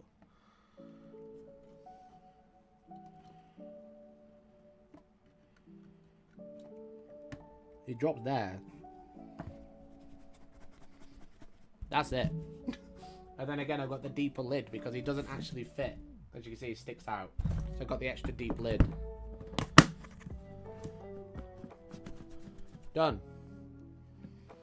I sponge blobs looking at that model. But that's it. That's my Warmag. That's my old world army so far. It just fits in there. It's not too bad, to be fair. It's a little bit tall because of the Howder, but the fact that the Howder's fully protected, I don't care. I'd rather it fully protected to take up a bit more space. So that's a 9 litre with an added lid and a 4 litre inventory case with a strip on the side for the banners. The banners were the problem because they're a bit tall. So anyway, I'm well chuffed with how they've come out. Really chuffed. Excuse me. So I've got the chariots to paint. I said the chariots are mostly done. I need to finish the bases. I need to get some more aguave and finish the riders, but they're like 90% of the way there now, as you can see. We've got some washes on.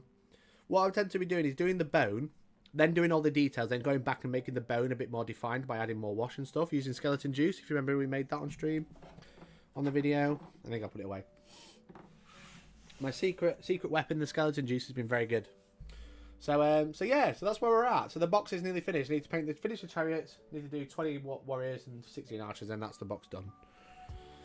Round base detected. Yeah, they're for painting deck now. Because obviously I've got wall mag on the bottom of there.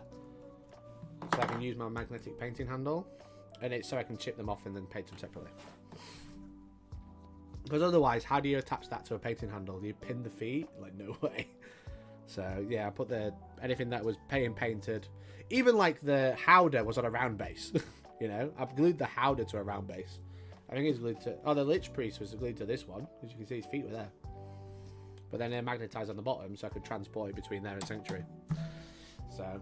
But anyway, we're not going to start painting this until I finish painting the box, but I think we might be able to build it. I think that might be cool.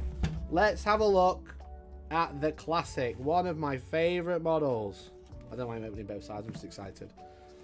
And again, this was gifted to me by Discord, led by Mercenary Q. So thank you to the Discord for sending me this. It's very generous of you. Oh, there it is. There it is. Hell yeah. So we've got a 25mm base for the Tomb King. And the first sprue is made up of legs and body. Legs and body, baby. So the main body, so this obviously builds two kits. It either builds the Necro Sphinx or the War Sphinx. I think we're going to build the War Sphinx today. Because then we can have the crew named after the Discord. How about that? Isn't it great? This is one of the more modern kits. This was 2010. So this one is actually probably would have been still in circulation had they not killed off the old world. If they continued to produce it as normal, this one probably would have still been in circulation as normal, because it's 2010, so it's not even that old. It's not even 15 years old. Then you got the second sprue, so it contains the tail, the War Sphinx head, the War Sphinx like cowl, I think it's called, and then you've got the howdah, and then you've got the Tomb Guard, which are riding in it, and you've got the Tomb King, the one-piece Tomb King right there. There he is. Is that and a little bit of a base. Yeah, it comes with like a scarab base, like a scenic base, which is cool as fuck. I think I'm going to try and magnetize it, but I'm also not sure. Because I'm going to build the War Sphinx, but I want to be able to swap it to be a Tomb King War Sphinx or just a normal War Sphinx. They went after Cult 3D. They did. You might want to rewind about 45 minutes or so. But yeah, this is very cool. I've still got some old bits in my old kit. So I pulled out my Ossiarch Bone Reaper's bits box. And look, I've still got a War Sphinx leg. I've got the Necro Sphinx body, bits. So I use some of these bits in my Bone Reaper's army actually. I've still got the Poison Tail. And then I've got this bit as well, whatever that bit is. I use the armor from the Necro Sphinx on my Archon the Black for my Bone Reaper army, which is quite fun. We've got the new base. So that's it used to be on this base, on the Chariot base. It's a little bit wider now, but not quite as long, which I think the problem is it wasn't long enough. But yeah, it's quite funny. So Necro Sphinx, War Sphinx, don't need this, that's just cardboard. There it is. Look at this. It's nice that they updated the instruction manual. Imagine they didn't. Yeah, so it's more modernized, but they've actually got numbers on these because the older kits don't actually have any numbers. But the reason we're building a War Sphinx today is because I actually want to do a heavy conversion to the Necro Sphinx. But I'm a bit gutted that the War Sphinx is going to be quite stock. Stock is probably the word. I'm going to give him the lifted foot. That's all I got really. You give him the option because he comes with an option of a foot, either foot down or foot up. But we watched on Monday. We were talking about it because I was looking at some pictures. Let me see if I can find them. Also, this is the Lego I got. Sick, right? Anyway, yeah, I was looking at this. Let me close the stream down a minute. I was looking at this from Laura from GW. I was like, that's sick. I want to do a Necro Sphinx like this. I want to give him the fuck off wings. Because the wings, the Necro Sphinx wings are a bit rubbish, I think. But I really love this. I want to give him a cool staff, but with the original blade. I don't want to change his head. His head and body will mostly be the same. But I just wanted to, and I'll probably keep his arms the same as well. But I wanted to build something closer to this to make him really stand out because he's a Necro Sphinx. So I need this open so I can see chat. That's what I want to do anyway. When I fix May Warriors of Chaos for Old World to get Sigmar Warriors and Knights used chosen when have many old models. I'm not sure what you're trying to say, Dan.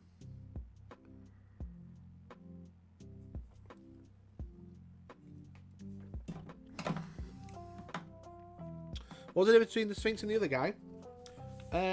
So the War Sphinx and the Necro Sphinx are like very similar in kit.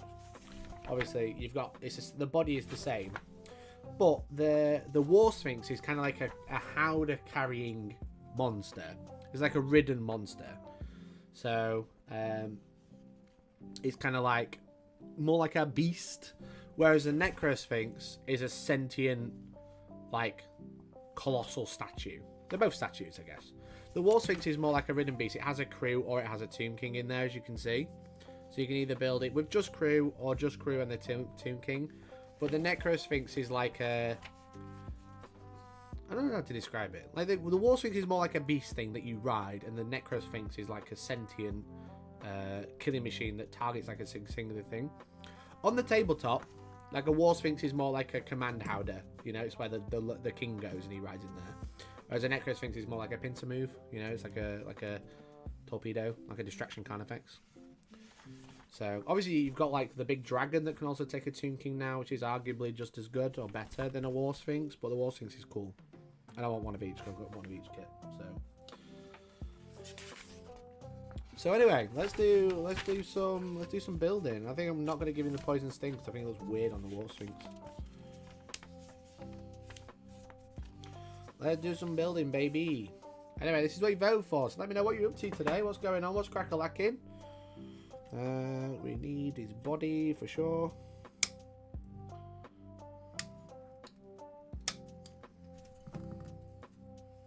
But it's nice that you get like the option because you can build multiple Tomb Guard on there. You can put the Tomb King in there. You can build it as a separate kit, which is cool. I mean, that and he needs his bum Dale. But yeah, on the tabletop, you got like a command monster, or like a monster with like a howdah with loads of guys in, which is kind of fun. Or you've got a single-minded killing machine.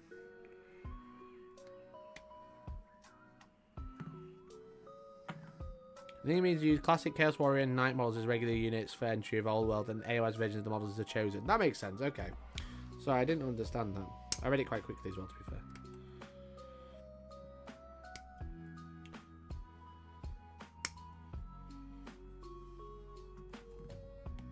What's nice about this kit is you get lots of little add-ons as well.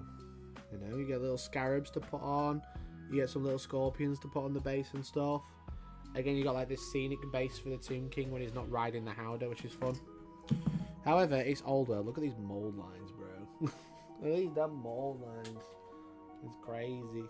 Crazy. Alright, we're from Sheffield, so I use a Swan Molten hobby knife in this house.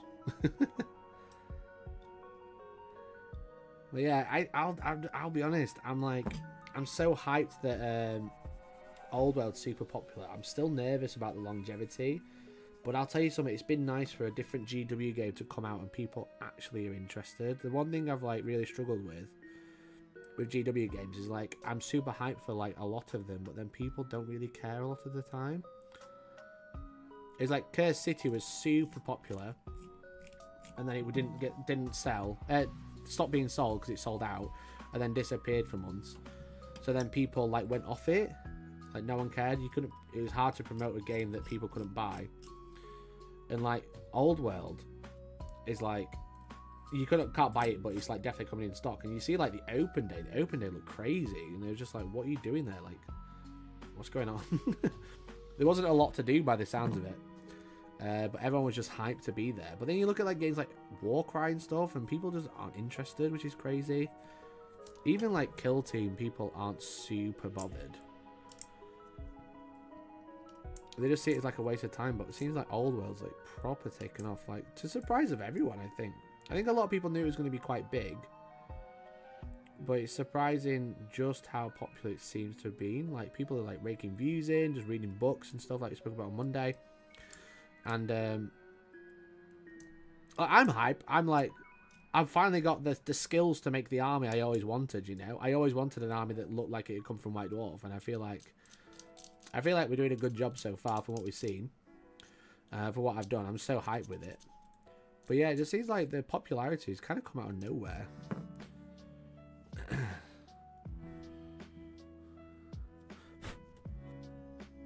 But yeah, normally with like a side game, like a specialist game, people wouldn't give a fuck.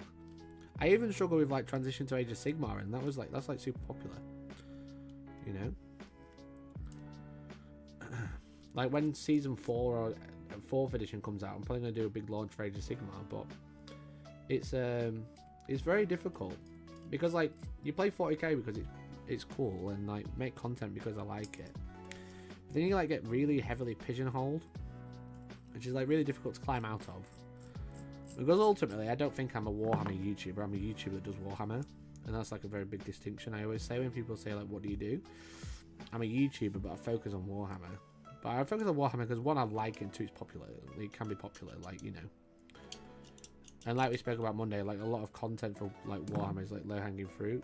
So like, there's a lot of people that do quite well for doing nothing. So I'm trying to do something quite good, and a lot of the time not succeeding. But yeah, it's definitely been interesting. I know it's another Games Workshop game. I'd love to cover other companies as well. You know, it's just difficult to find time when Games Workshop are dominating the market so much. But it's very nice to see that like I can break out a little bit and people are actually care. Even though like anyone could have played the game for the past 10-15 years and just carried on playing, but no one was bothered. You know, but now Games Workshop are doing it again. Everyone's super hyped. I think for like Bretonnian and Tomb Kings, it's quite interesting because obviously those kits went away and they've come back, which I think was actually a stellar move by GW. Everyone's like, why they brought back Tomb Kings? It's like because they don't sell them, you know.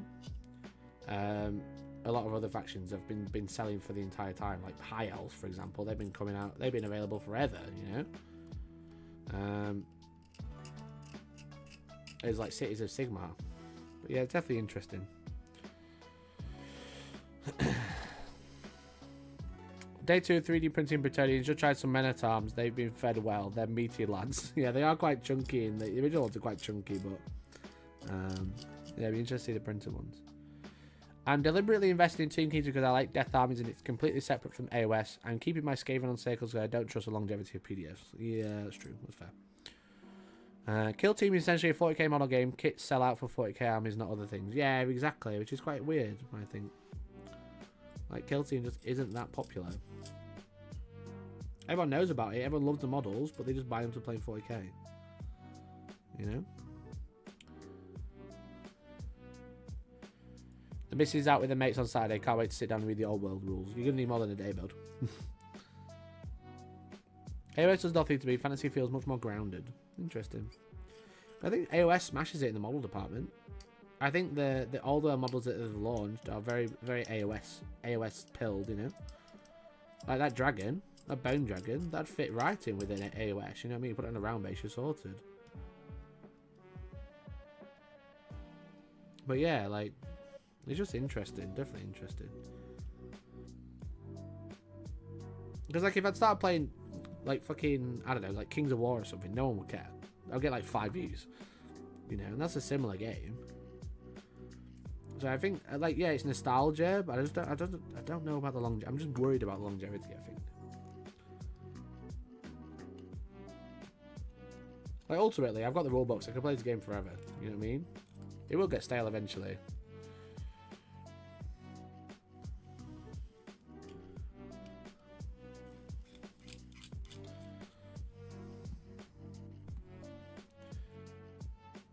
Warcry is a fantastically fun game. Would recommend even for people not bothered about the parent game. Yeah, Warcry is an amazing game. It's probably one of my favourite rule systems. It's very, very fun. And I've only played it like a handful of times.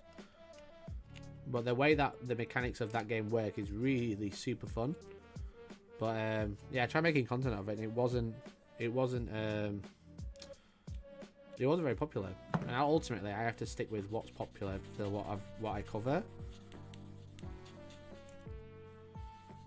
You know? I can do one-off projects if I like them and maybe people like them. but ultimately I do have to stick with like what's popular because it pays my bills.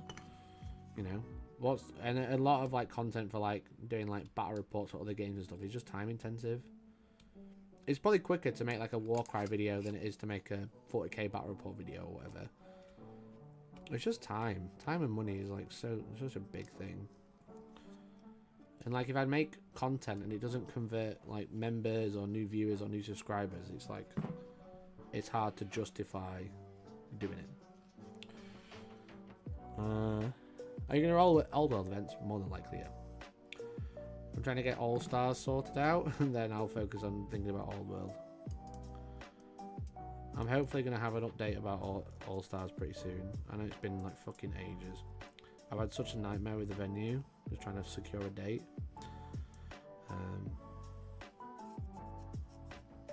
Hopefully I'll have an announcement. I'm hoping Monday stream is the announcement, but we'll see.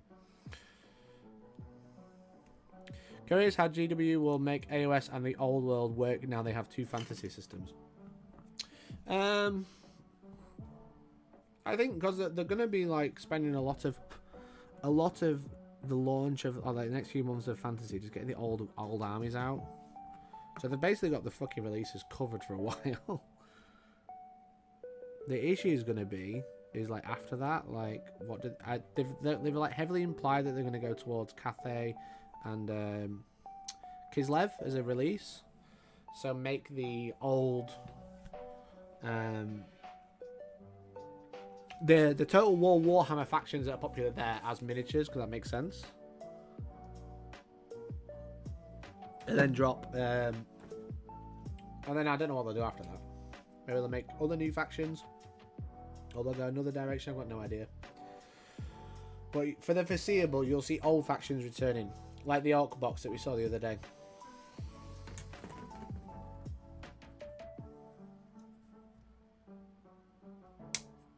So they're just going to keep launching like made-to-order stuff. Like I said on stream on Saturday, the original Kassakin kit made around £100,000 in profit or whatever. I don't know if it's profit or gross sales or whatever. But it made £100,000 in its 10-year cycle. And then made to order, it made 250 grand. They're going to focus on the popularity and like go, well, you want this? Nostalgia, 1 week only, you know? I've got a Tomb King on this sprue. I've got a Tomb King painted in that box. And I'm still like, oh, it would be cool to have a metal one.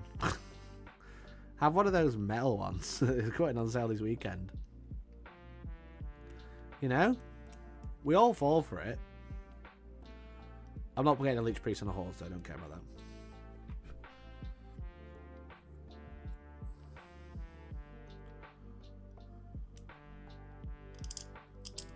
The mod line's not too bad on this one, thankfully.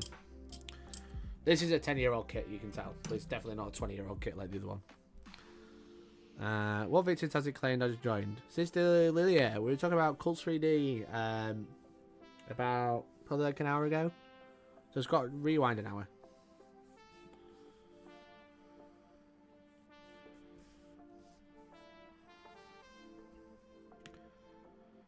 Just hope GW doesn't take too long to roll out other armies for the old world as they are with new units for Horus Heresy. Yeah, exactly. That's why I said like they're going to be focusing on, for the foreseeable, releasing made to order and older kits, old box sets.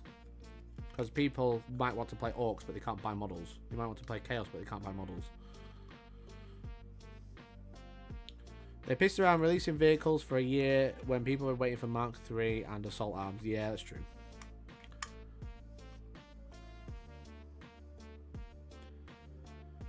I expect we'll get an army box with classic fantasy models and a couple of new models for every army before they start expanding the game, but it won't be at the rate of 40k away.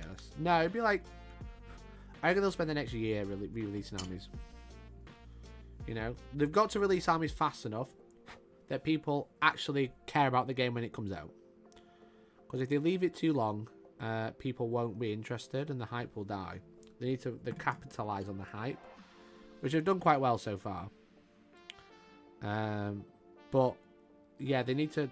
Orcs need to come out in like the next 2 or 3 weeks, if tops. I don't think they will, but they should, in my opinion, to keep the hype. You know.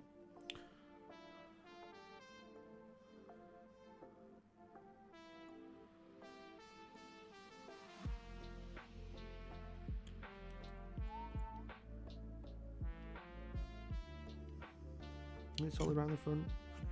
No.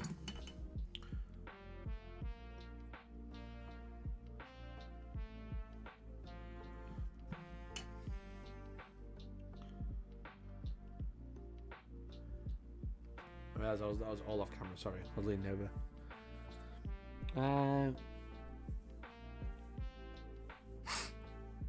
GW is focusing on the old world part of the Warhammer world, which doesn't include Kislev, but certainly does include Kislev, but certainly not Cathay.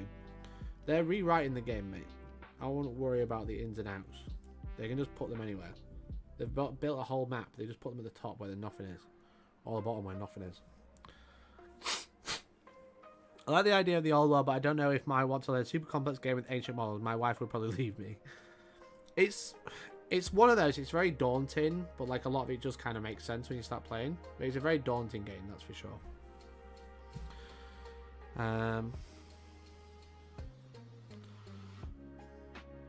Yeah, there's like 50 pages just on movement or something. It's a bit silly, but it just makes sense. It makes sense when someone tells you what's going on, rather than actually trying to learn.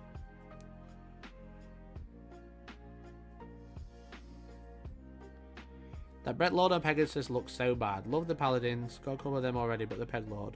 I mean, the Pegasus Lord is nice. It's just a shit model to build. I made Nick build it because I didn't want to. I built it so I could put sand on the base, and then I did that. I said Nick build the rest.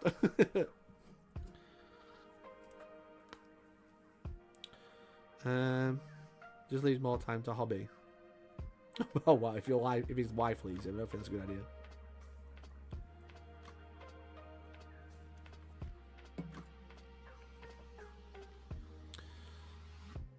Still need the second half of Tomb Kings. Yeah, they're missing what? Basically all the metal stuff. So Skull Catapult, Casket, Scorpion, Bone Giant. All made to order one. Okay, cool. I don't know if they're missing anything else. I forgot about the made to order one. I didn't actually look at the Britannians made to order. I looked at the Tomb Kings. I'll have a look now. Sorry, Stewie. I said I've not actually seen it. I scrolled past the Britannians. I don't care.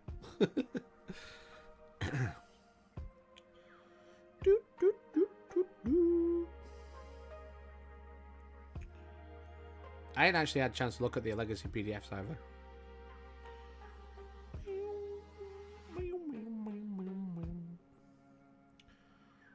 Let's have a nosy. Oh yeah, that is awful.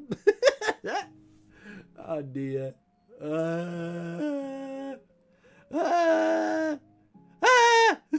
That's pretty shit. I saw these ones. I was like, what the fuck are these? They're awful. I saw someone talking about like, wow, I love this quest tonight. And I'm like, shut up, that was dog poo. Damsel looks fine. She looks a bit funky. These though, oh yeah, now we're talking. But they're separate. If they came in a pack, I'd probably buy them. But because they're separate, they're going to be like 20 quid each. Unless, if they're like £9 like the other Leech Priest was, I might get both. But I don't need them, but I just want them for nostalgia. I've got him. I've still got him. I found him the other day. I'm not bothered about him. I never liked him. I might get the BSB. I never had the BSB. But anyway.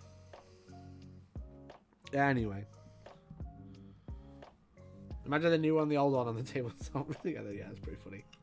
That is quite funny, actually. Afternoon, all been training someone all morning, so I'm brain dead. Oh, that's rough, bud. Thanks for tuning in. Thanks for popping by. Thanks for popping by. Hope you're well. Hope business is good. Where's his neck? There it is.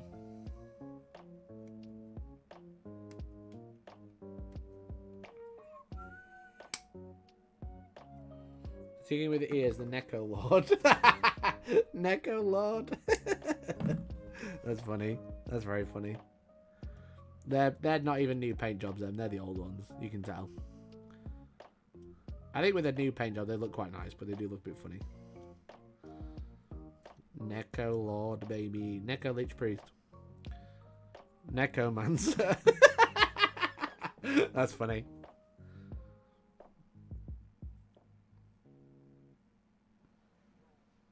If GW rolled out a new army once a month, it won't be too bad as it's mostly old kits. But if they wait 3 to 6, it'll reduce interest in the game. Yeah, exactly.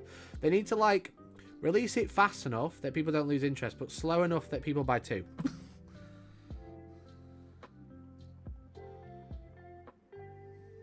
Is it that way? Yeah, it's that way.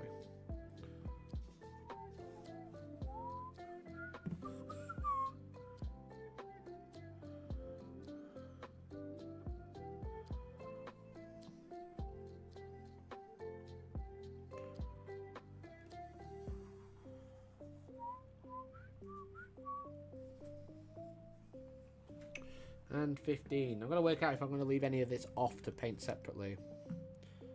Because I know how much of a pain in the arse it was last time.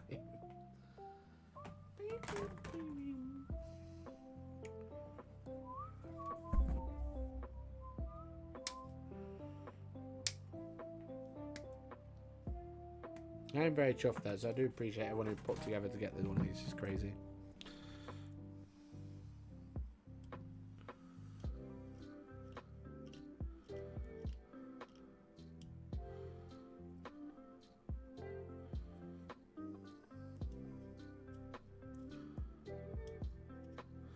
Bold of you to assume that people in this hobby would have impulse control to not buy 2 anyway. Yeah, but they physically won't have the money, and the credit cards will get maxed out on the first army, and then they go, here's another one. People will slow down. But yeah, you're right. You're definitely right.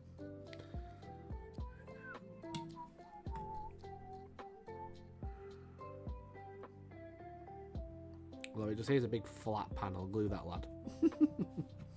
Glue that on, mate. Oh, classic GW kits are great. I say classic. 15 years old. Is that classic? Is 15 years classic? Ugh. Ah, there we go.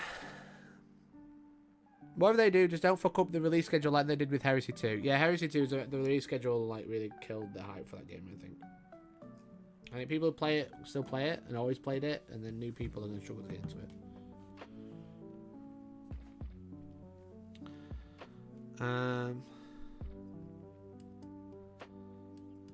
Compared to the old skeleton horse to the Ossiarch ones, twice the size. Yeah, the Ossiarch ones are very big. And I'm reaching the miles at the back. But that's quite interesting. I said, like what you were saying, Mercenary. It's like it's quite interesting watching them build 2 games, and essentially one of them is an evolution of the old one. So how do they evolve the old one differently? You know, like model-wise. This is indeed good. I'm spending 99.9% of my time dealing with 3D printed orders these days. That's great, mate. Good to hear. Glad it's going well. I think the video we did together has got like 100,000 views now or something, which is crazy good. Or close to. Bold you. I didn't read that one. Look at them. Look at them E-Man prints. All the print photos are terrible, full of layers, shits, and failures. Yeah. That's what people do though. They buy a 3D printer and then go print the old war models. The Total War models. That's it straight away. I know a guy 2k in debt because of Warhammer. I have my doubts. Brilliant. Brilliant. Right, I'll leave that there. While it dries. Let's have a close look at Cetra. While it dries. And then we'll have a look at Tomb Guard when they're drying as well. The next bit's drying. Look at Cetra the Imperishable. What I was trying to say earlier is 1, huge base, nowhere to put the horses, you have to make it up as you go along. 2, 4 terrible horses. Yep, 4 terrible horses. This is Cetra. Doesn't he look awesome? He does look cool. He does look very cool. I'm not excited to paint him though, I hate painting metal. Cetra himself. Who else would it be? Who else would it be but Cetra himself, which is hilarious. GW 2002. Oh, what a time. What a time. You can tell they've recast it a little bit though. Then you got the chariot. This is the problem, this bit. As I said, so all of this connects to here. So you like the front of the chariot there, which is very cool. I like the detail of metal models. It's just dealing with them. dealing with them, building and painting. You know? So that goes on there, which is pretty epic. Chariot of the Gods, it's called. And then you've got these bits, which I think there's some filler bits. Yeah, there's one there. And there's the other one. There's one there. So the chariot's in like 5 sections. So you gotta like glue all these together somehow. I think that goes in there. Like so. The problem is you've got this chariot with all this shit on it. You got the wheels and stuff. I mean the wheels don't quite fit.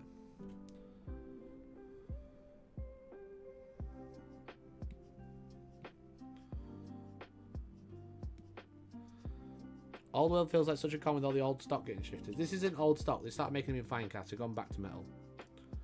They have gone back to producing old metal stuff. Because I bought one in Finecast.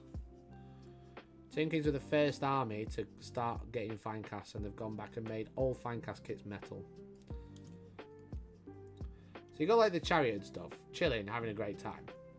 The problem is with this kit is this yoke thing. So this is like the bit that attaches to here to hold the horses. Hold your horses, get it? And then this bit sits in there, I think. I don't even know, I can't remember. There's definitely something that fits in there. I think it's this. I'm not, there's no instructions either. There's no instructions either, that's funny. So I think that bit has to tuck under there.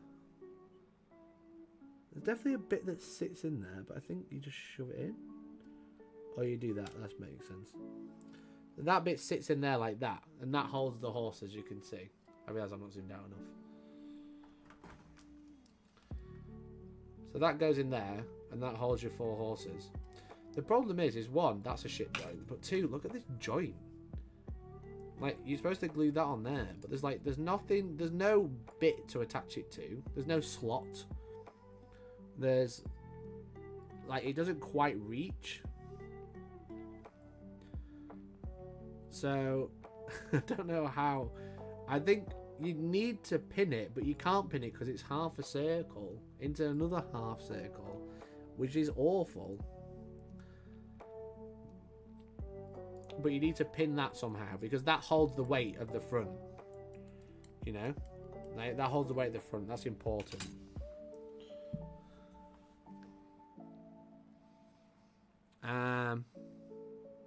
I did it the smart way. I got my wife into the hobby and she uses my collection. So if I'm buying something for myself, it's technically for the both of us.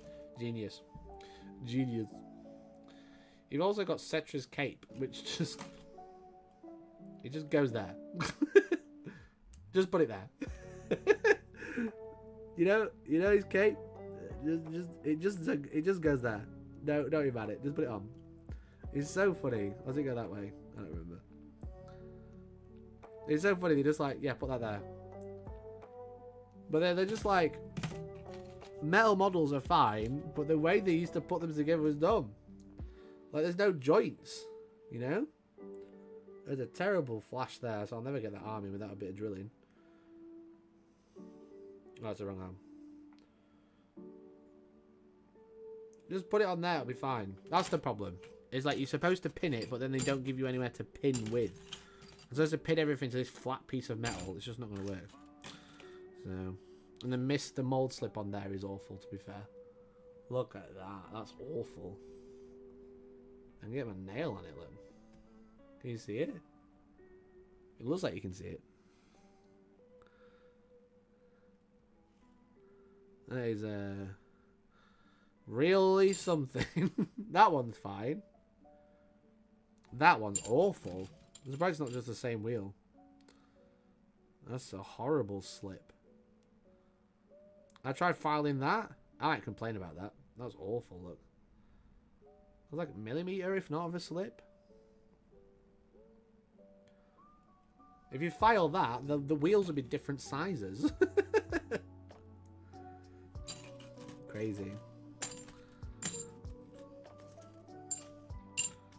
The best part is his beard on a sprue. The beard came out great. Yeah, that mold slips really bad.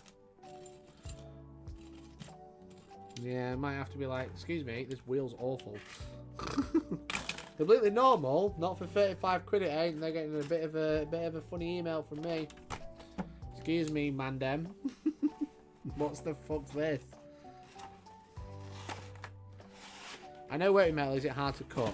Yeah, you definitely struggle to cut it with a knife, and you've got to file it with metal files. As you get metal dust everywhere.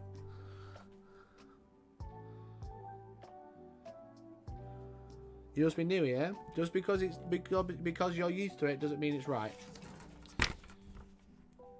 Fight for your right to party. Fight for your right for refunds and replacements.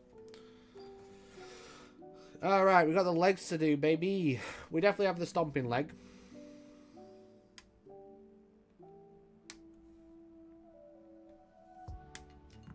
End of the day, it's 2023 now. 2024 even. it's even further along. It's 2024. I ain't standing for like crappy mold slits like that. Like sometimes you can get away with it, but on something where you've got like something that's supposed to be a matching pair, no way.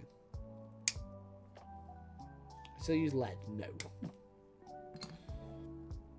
They do not still use lead.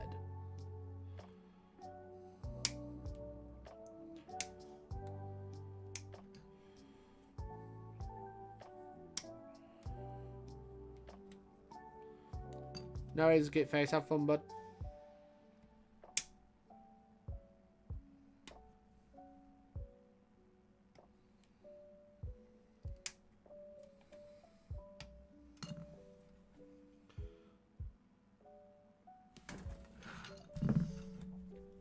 It's supposed to run on rails. That new Tomb King train tech. Brilliant. Brilliant.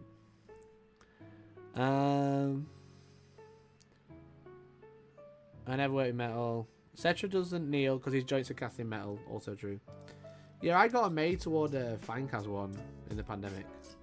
I think I put it on eBay. I was like, I'm never gonna use this.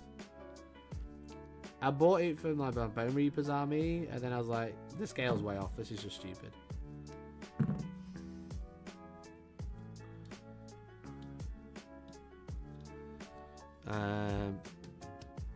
I guess I was used to being abused back then. I didn't know any better. Yeah, exactly. Like these days, if they're gonna sell you all models, make sure you get a good one. Don't let them sell you a crap one. Clearly not been checked very well, that one, because that mold slip's awful.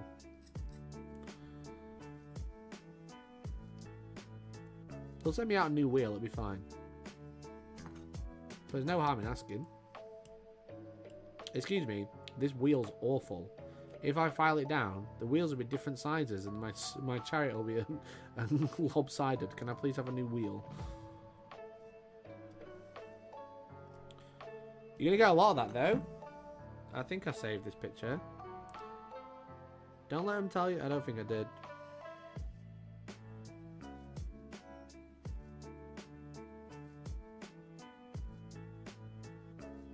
There's a picture of the blob horse heads. Let me see if I can find it.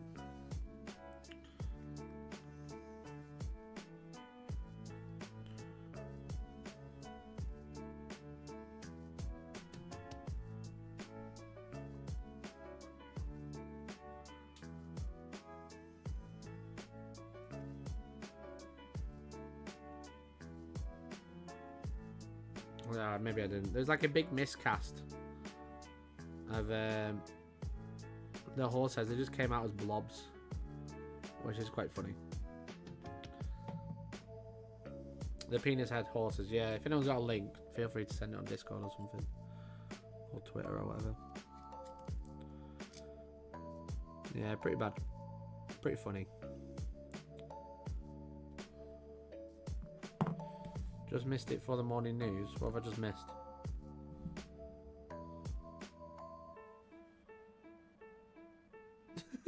Carlisle University students sold to satisfy Warhammer game addiction. What is this? I need a link. I need a link.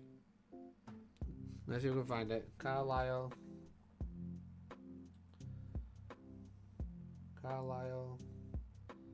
Warhammer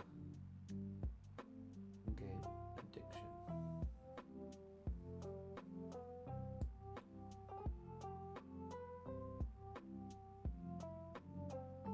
No way, you got a link! Carlisle University students sold satisfy Warhammer gaming addiction. When was this posted? Today? 6 hours ago. Oh, piss off with the ads. A Carlisle student stole figurines and fantasy game kits worth more than £6,000 after becoming addicted to the medieval fantasy game Warhammer. University of Cumbria Biomedical Sciences undergraduate Jamie Lane, 24, repeatedly stole from the city's Warhammer store in Earls Lane, carrying out thefts with an as yet unnamed accomplice. He admitted 9 thefts. As the city's Rickygate court prosecutor, George Shelley, said the defendant was stealing at the end of July last year and early September. So he was stealing 10th edition. The Warhammer shop was targeted by 2 individuals, a defendant and a second person. Both were acting in tandem, said the prosecutor, pointing out in the 2 cases had, for reasons as yet unexplained, been separated. He said on each occasion both defendants entered the shop and they were observed on CCTV selecting numerous items such as figurines and placing them into bags before leaving the shop and making no attempt to pay. The value of goods stolen during the 9 thefts was £6,500, with the defendant taking goods worth over £1,000 in one theft alone. Following Mr. Lane's arrest during a search of his premises, Warhammer items worth £3,368 were recovered. That therefore leaves an outstanding loss of £3,154, which was interviewed. He made admissions. Prior to this, he was good of character. A probation officer who interviewed the defendant, whose address was given as Greystone Road, Carlisle, said he had been extremely nervous about the possibility of custody. He said 9 offences were committed by him at the same store. Lane said he first met his unnamed co-defendant at the same store, and their friendship grew to the point where they began visiting each other. Lane wanted to develop his hobby but did not have the finances to do so. He needed money for food, he said, so he began stealing paint for the figurines, but his stealing increased. As his addiction to the game grew, so did his stealing from the store. What the fuck? He is ashamed of what he has done, but he didn't know how he could take the items back. He tried to stop himself, but he didn't know how to. Oh no. The officer added that the defendant struggled with his mental health and he had been referred to mental health crisis team. Lane was also in financial difficulty and was now living with and financed by his partner. The officer said he suffers depression from age 10 due to bullying at school, and at age 15 developed PTSD due to bullying. No, he's just a thief! Jeff Smith, defending, said Lane had been unable to attain his student loan because of a fallout with his parents. He doesn't have any money whatsoever. From the dock of court, the defendant said, I never wanted any of this. I never wanted any of this. He said he had not realised he was entitled to apply for a student loan under rules related specifically to students estranged from their parents. Magistrates recognised the defendant weeping as sentence was passed, was an intelligent person who knew right from wrong, but thefts had happened over and over again. They imposed 16 weeks of custody, suspended for a year. Chuffing hell. Lane must pay compensation of £1,286 at a rate of £5 per week. How's that punishment? The defendant, supported by a friend at court, told the magistrate, thank you, I really appreciate it. What a great ending. £5 a week for stealing £6,000. Are you crazy? That's mental. Probably sold 15 chicken walk-ins to his handbag cabinet. Yeah, did he keep it? How much did he keep? You know? How much has he still got? That's crazy. That's actually mental. That's very funny. Thanks, mercenary. He had his cake and ate it too.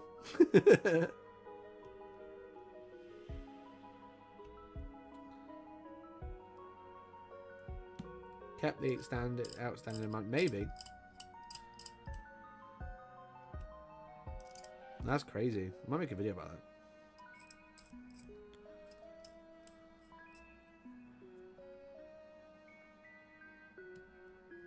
$6,000 stolen in 2 months. Like, I'm not being funny. Like, even if I had unlimited money, I don't think I'd buy £6,000 worth of Warhammer in 2 months. Like, an army doesn't cost $6,000. You know? If you built and paid and you couldn't return to the store, also true. He didn't say anything about recovering the stolen goods, though.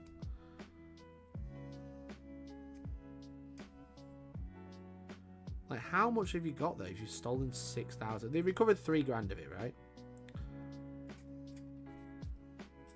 So what happened to the other £3 grand? And then the compensation of just £1,000.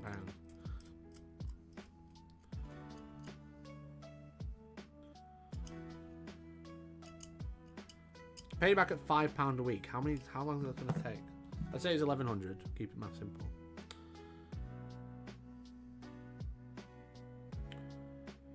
Divide by 5. 220 weeks of just 4 and a bit years of paying £5 a week. That's so shit. That's such a rubbish sentence. Oh man, that's funny.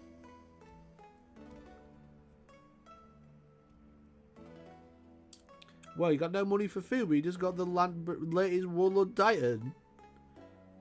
Check Discord. Is it the same link I've just read?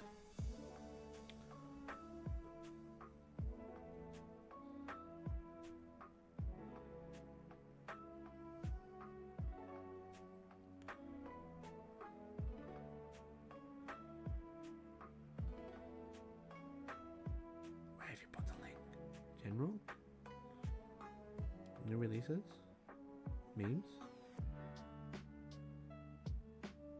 Maybe message me? Damn, I don't see the message, bro.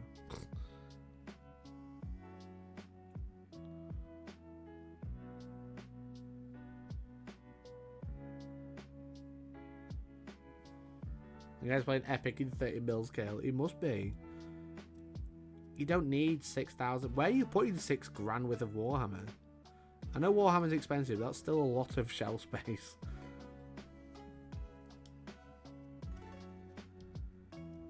And he robbed it in broad daylight as well, by the sounds of it. If he put it in his bag and had no intention to pay, that's broad daylight. That's crazy. The goal of that man.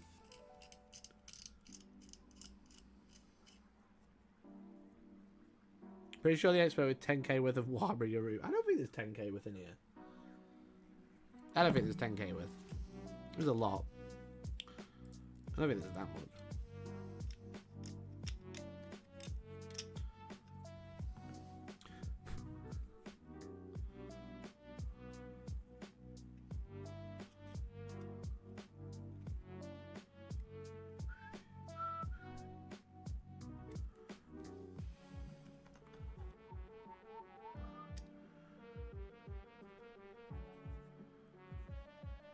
That's the problem with these kits. It's what you call it. All the details all stuck on. You know what I mean? It's not like afterwards. It's all part of the same model. Someone took your old world datasheet idea and ran with it. What do you mean? What do you mean, bruh?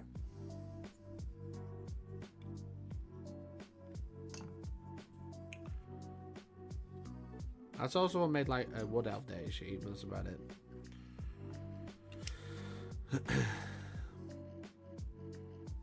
I think DGW are missing a trick by not making them more widespread, you know?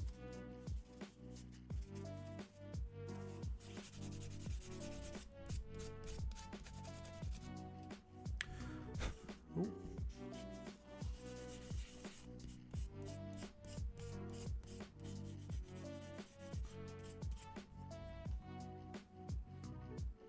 But in all words, that's in 10th edition datasheet format. But who?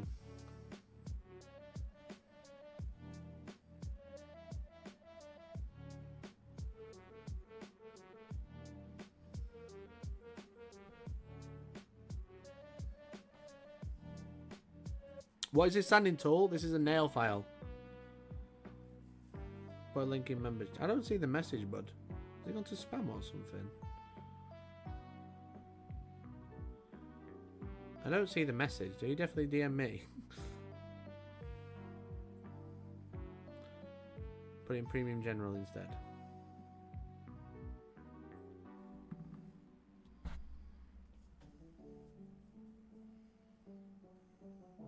Open Facebook. Cringe. Ah, there we go. The penis heads. Looks like maybe some quality control problems with the new Bretonian release. Anyone else had this problem? Look at the heads of these Bretonians. Look at the heads. They look like dicks. Little blobs. Little blob bro. And I want some penis heads for the horses. They're so cool. Look at it. It looks like a raging boner. Oh, man. That one's better, but not much better. So, yeah, it looks like they've had some casting problems with these heads, to be honest. That's so funny. Little raging cocks. It's even got the veins, look. It's even got the veins. So good. So good. Cheers, dear Wag. Reddit post reference your video and everything. Oh, really? Okay. That's cool.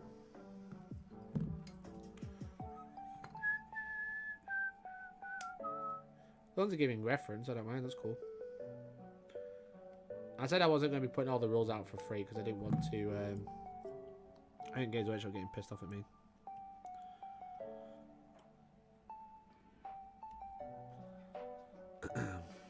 So I put out the rules from the starter box, but then the idea was you can go do that. But yeah, this is a sorry, going back to the question. This is a nail file, so I don't know if you have stuff like that. I imagine you will, but these are like just like different nail files that you buy from like beauty. Well, I buy these from like cheap UK stores. It's like one of those things that's like cheap hairbrushes, nail files, nail clippers, and stuff like that. Depending where you are in the world, you might have something similar, but they're essentially like sanding sticks because they're soft. They're like made of like foam with like sandpaper on it. But yeah, they're nail files. So you got like 1, file nails to desired length. 2, neaten edge. 3, even out any ridges. But what it's great because it's big, it's quite nice in the hand, and you can file like quite large sections, and you've got different grit essentially. So like, I'm trying to find like a big mold line, but I don't have one. There's the link I was working on. So like, yeah, so like if you've got like a really heavy bit, you can go in with the 1 and get the mold line off, and it leaves ridges, and then you can like even it out with a 2 to start getting rid of those mold lines, and then go to a 3 and then really smooth it in. 3 seems to be the best, but it's also the smallest, which is a bit annoying. But for me, these are like £1, so they're okay, like $1. So neaten out edges, let's use the 1 because that's heavier grit. Because I normally use these like sanding sticks, but I'm running a bit low, and they're quite expensive. So I do a lot of the time default to a nail file. Again, because they're soft, they like conform to the shape of the model, which is nice because it's made of foam. The metal ones are fine, but these are best. You can do that because like even though you got these ridges here, you can like push into it and then it'll file all of it for you. I'm gonna buy one of those and ditch my sticks. Yeah, buy a couple because these are so cheap. Just buy a couple. They're harder for small models. These are like my tank sticks, you know. Sanding sticks are tanks and monsters because they're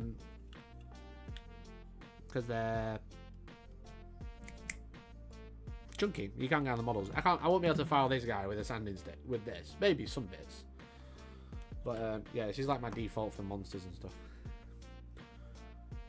Yeah, it's essentially the same. Sanding sticks are just the hobby version, so they charge more for it.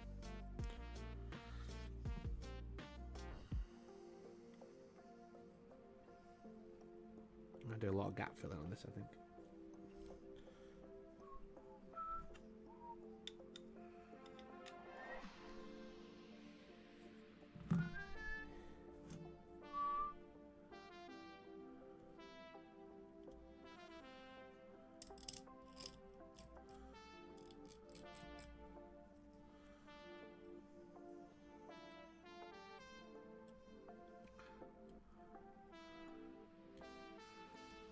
So, like usually use a knife to take off the big chunks, and then just go with some form of sanding stick. But yeah, for me, 3 seems best on this one. I like it. So that's what, even out any ridges. I don't know if that's going to be universal, but you know, an awful bit there. So I'll use the high grit.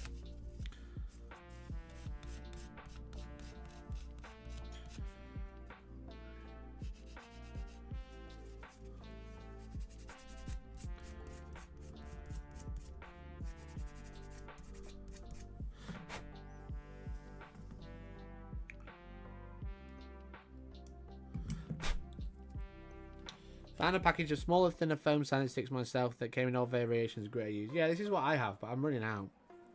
So this is just the same, but they're just for models. So they're way more expensive. I bought this, which I thought was cool, but the grit's way too fine. You can't even feel it. And I got loads of these. I bought loads of these, and then I realised all the grit was really fine. So it hardly does anything, which is a bit annoying.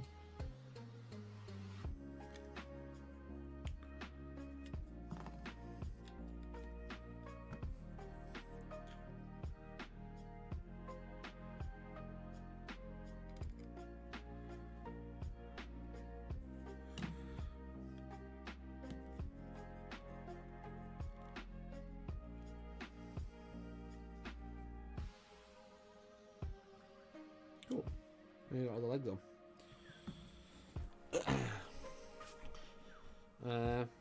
Hey Radio, how you doing, bud? Thanks for popping by. Hope you're doing well.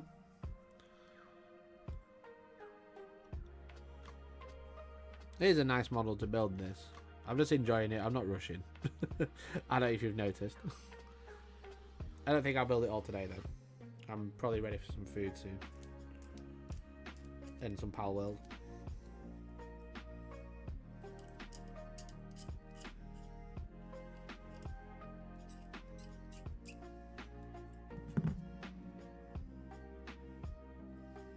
Just woke up. Well, fair enough, mate. Thanks for popping by. Appreciate it.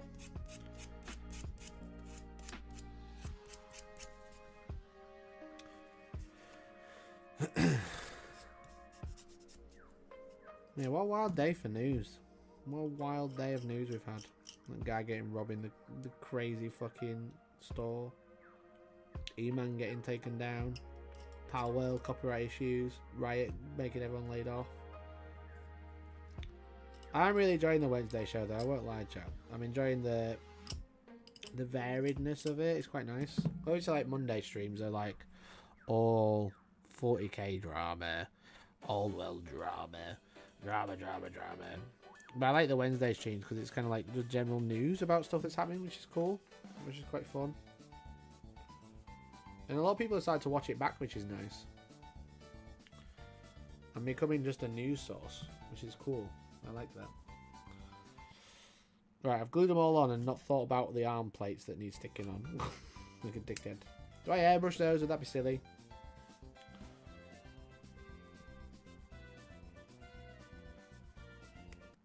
No, I think they should be okay to paint. You've been painting that bit anyway, they should be alright.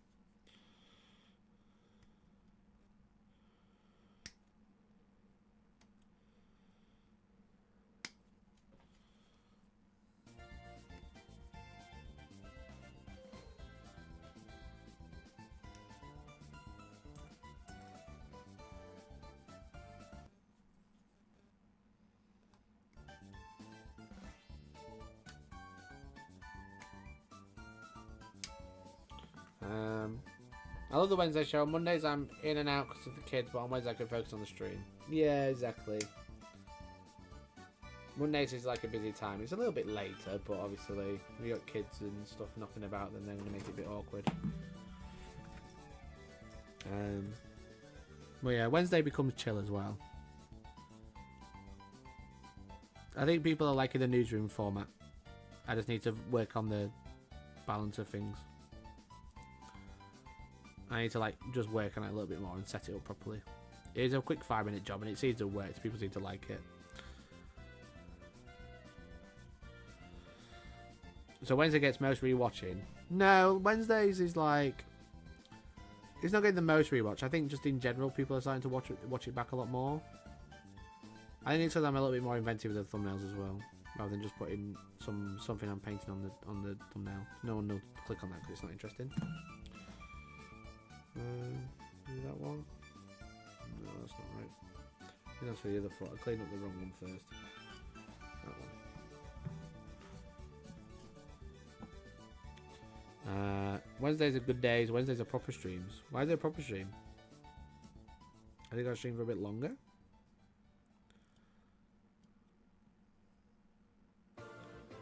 But you know what to do, chat. If you like the stream, if you enjoy what you see, you think Wednesday show good show, make sure you support it by becoming a member.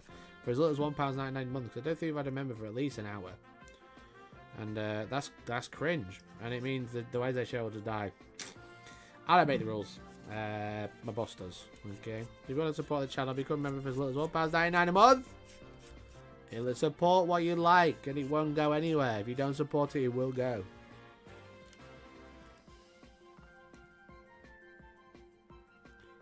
But I am enjoying the news report format and calling it daytime TV. That's quite fun. That's doing it wonders.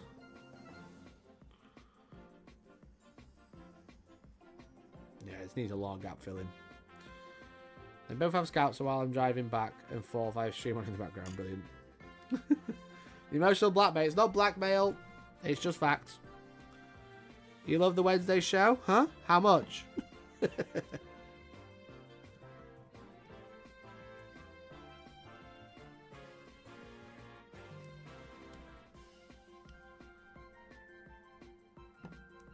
realize I don't have the member goal on this stream. On this scene, sorry. Which is very silly of me. Do you love it at least $4.99? Exactly.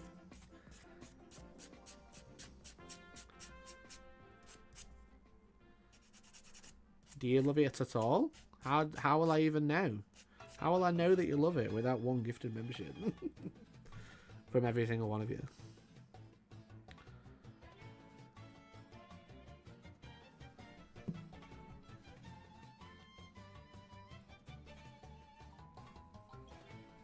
Such a cool kit.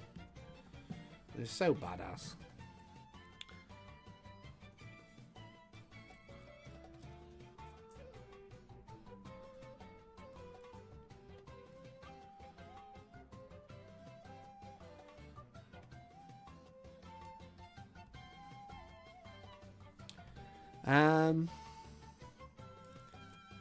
But yeah, for the Necros things, I need to find someone who converted Magnus and didn't use the wings. Which might be a bit difficult. But it does seem like Tomb Kings and like Tzeentch bits are kind of not interchangeable, but very much that they kind of work together. Because Tzeentch are just like Egyptian themed as well.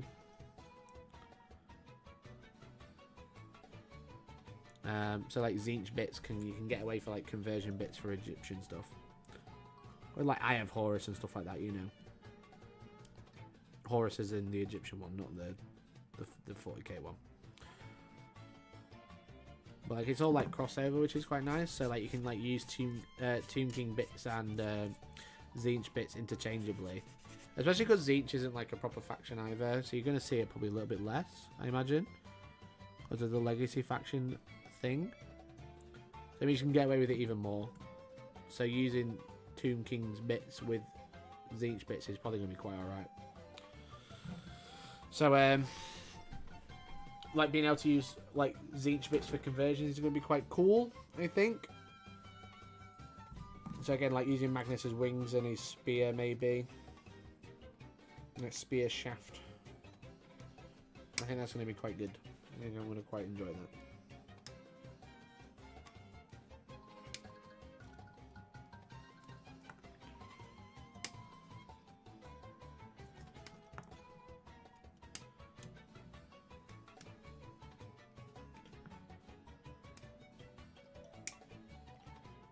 But I just want to make him cool, because I think he's a bit, for what he is, it's a bit static, I think.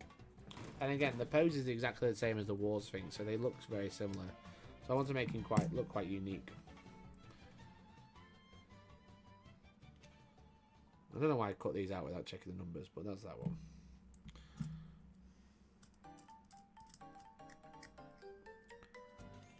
Because they're all models as well, they've like, there's quite a lot of like good potential conversion opportunity that you don't really get with a lot of modern models because of like how they get together. A lot of like modern models, they're like two halves that stick together, and sometimes you can swap an arm, and people say it's multi-part, where it's not. This is true multi-part, you know, because it's like got multiple options. But how it goes together is like open for converting, I think, that you don't really get with older, newer models, sorry.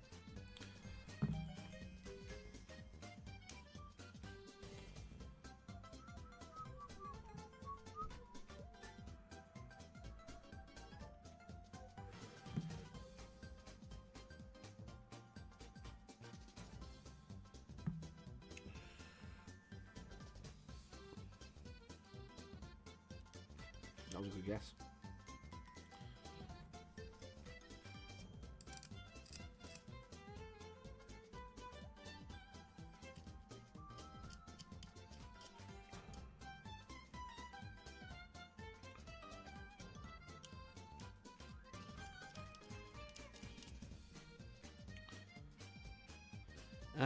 It's so true. Modern models are cool, but so static. It's weird to have 30 half-guard warriors with 10 bodies. Yeah, they're just the same. They make them in a way that they're hard to make conversion bits for, I think. You can't really do much with them. They're very hard to convert. You have to like stick them together and then saw them up. Whereas this is like real multi-part, you know?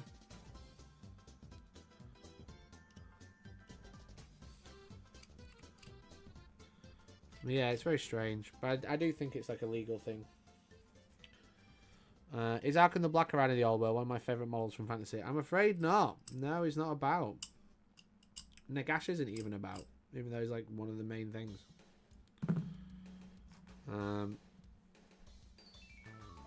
There's like no special characters hardly at the minute. And there probably won't be for a while. But Arkan was always part of the vampires. And yeah, he's there's no special characters for vampires, so he's not in it. And he's in AOS, so because he's in AOS, he won't be making an appearance in Old World.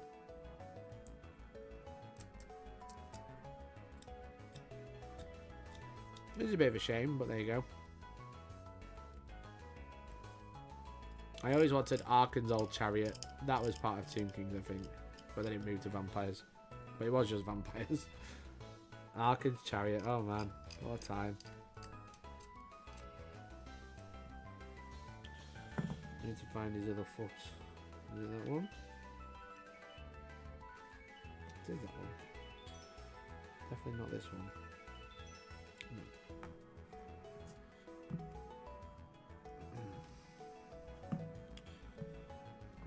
So bad models, but let me find it. Arkan the Black Chariot.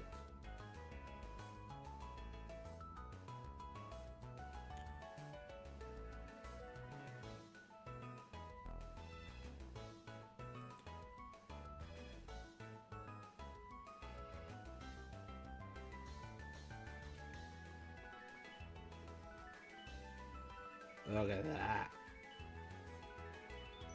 Look at that bad boy. The Lich King's mighty chariot. Is it going to load any better, or is that it? I think that's it. I want a better picture. There you go. Look at that. The real chariots of the gods. I always wanted that, but I never got one. It's got Chaos Star on it and everything. And the same 4 horses that everybody uses. So shit. Look at him now, though. That's cool.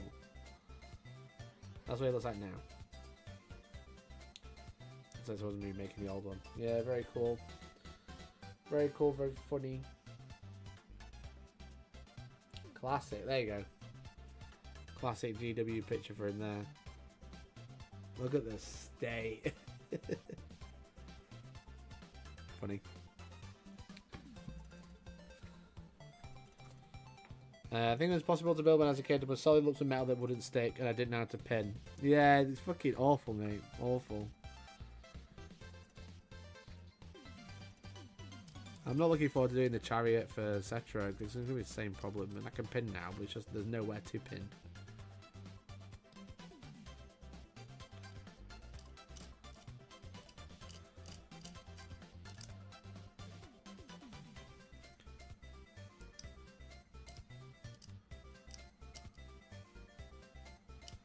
Yeah, dog poo.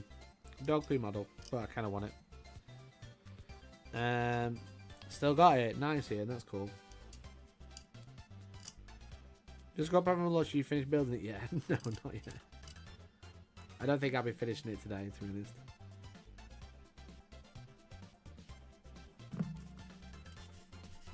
Probably do another 20 minutes or so. Get the main body built. Get his tail on. I think this is literally the halfway point before you decide whether you want to do the War Sphinx or the Necro Sphinx. Oh, that was the wrong one. Good job I did that already.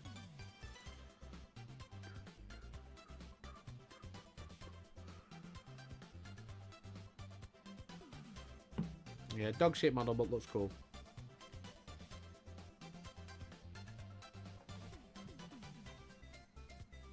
There we go. He's coming together. Look at him, little pussycat. Get his tail on now as well because he's actually stood up straight.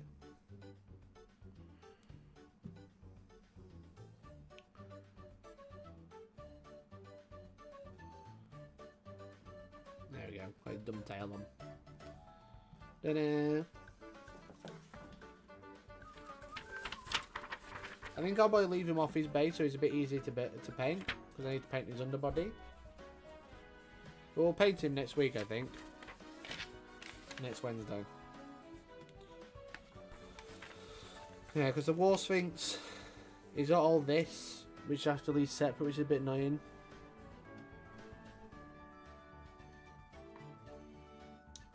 So I'll probably leave the Howder cowl thing off and his head, and I'll paint all those separately and then glue it together afterwards. Same with the crew.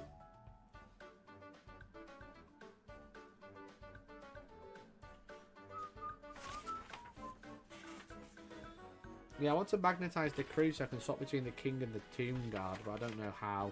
I remember I tried doing it last time, it didn't work.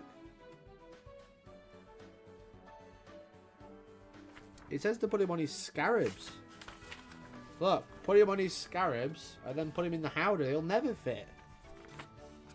He'll never fit. I'm going to build the Tomb King and then I'll call it a day. Funny story about that present. I couldn't figure out what to get you. Then I randomly checked Element and it was there. It was meant to be. That's impressive. That's very impressive because every fucker's been out of stock. Everything's been out of stock. So well done. But then I went to Element in Sheffield. They had loads on the shelf. So I think they've like run out online. So you did well to get stuff.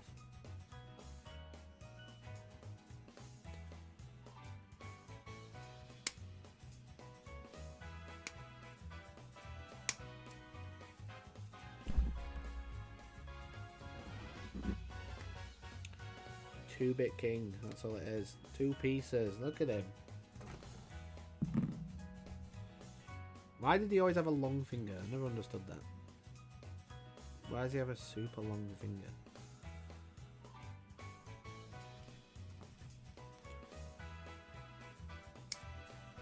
But yeah, I don't know if I'm gonna have to like inset magnets into his feet or something.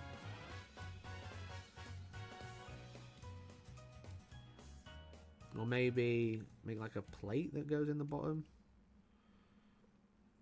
That's his pointing finger so people know what he's pointing at. Yeah, you can fucking see it a mile off.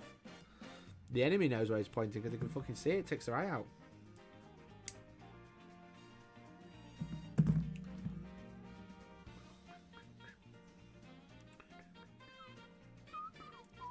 It's nice that you can separate it though, that's for sure.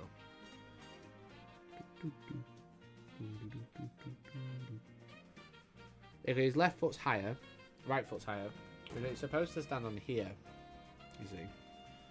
It goes like that. That's how he stands on the Howder.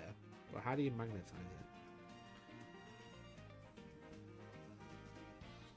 it? The other thing I could think of is if I printed a thing that sat in there.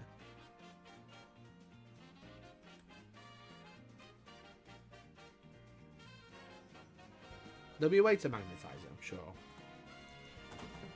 I remember I tried magnetizing the War Sphinx into Necro Sphinx. Never again. You'll need the platform. I don't think it's the platform. It's the models. That's the issue.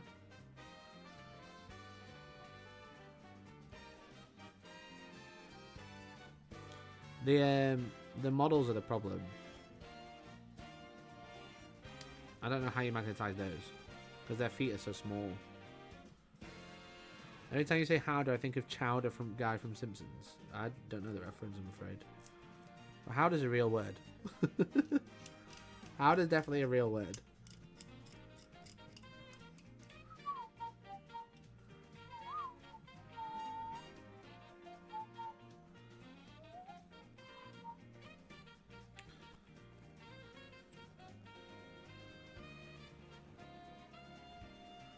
Yeah, his feet are so thin. He'll probably be okay. You can probably get one there. It's the crew you got magnetized as well.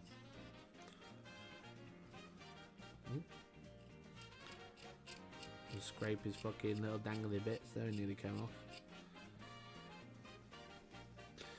It's called Howder because in ancient times people how to get up there. How to do that? Brilliant. Well done. Well done.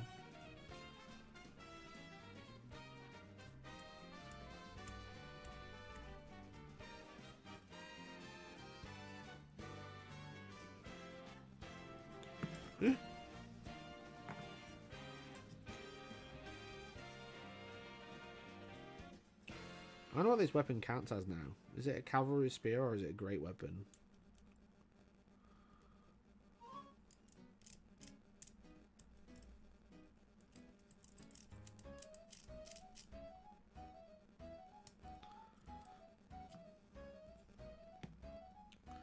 Yeah, so I think these Team King models do hold up, I think. I think these ones definitely hold up for the past 15 years.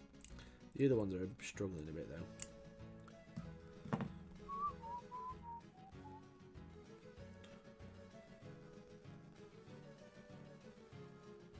It's nice and easy to paint, though. You don't even need a multi-part. You don't even need them in bits. Because of the way they've cast him, it's nice.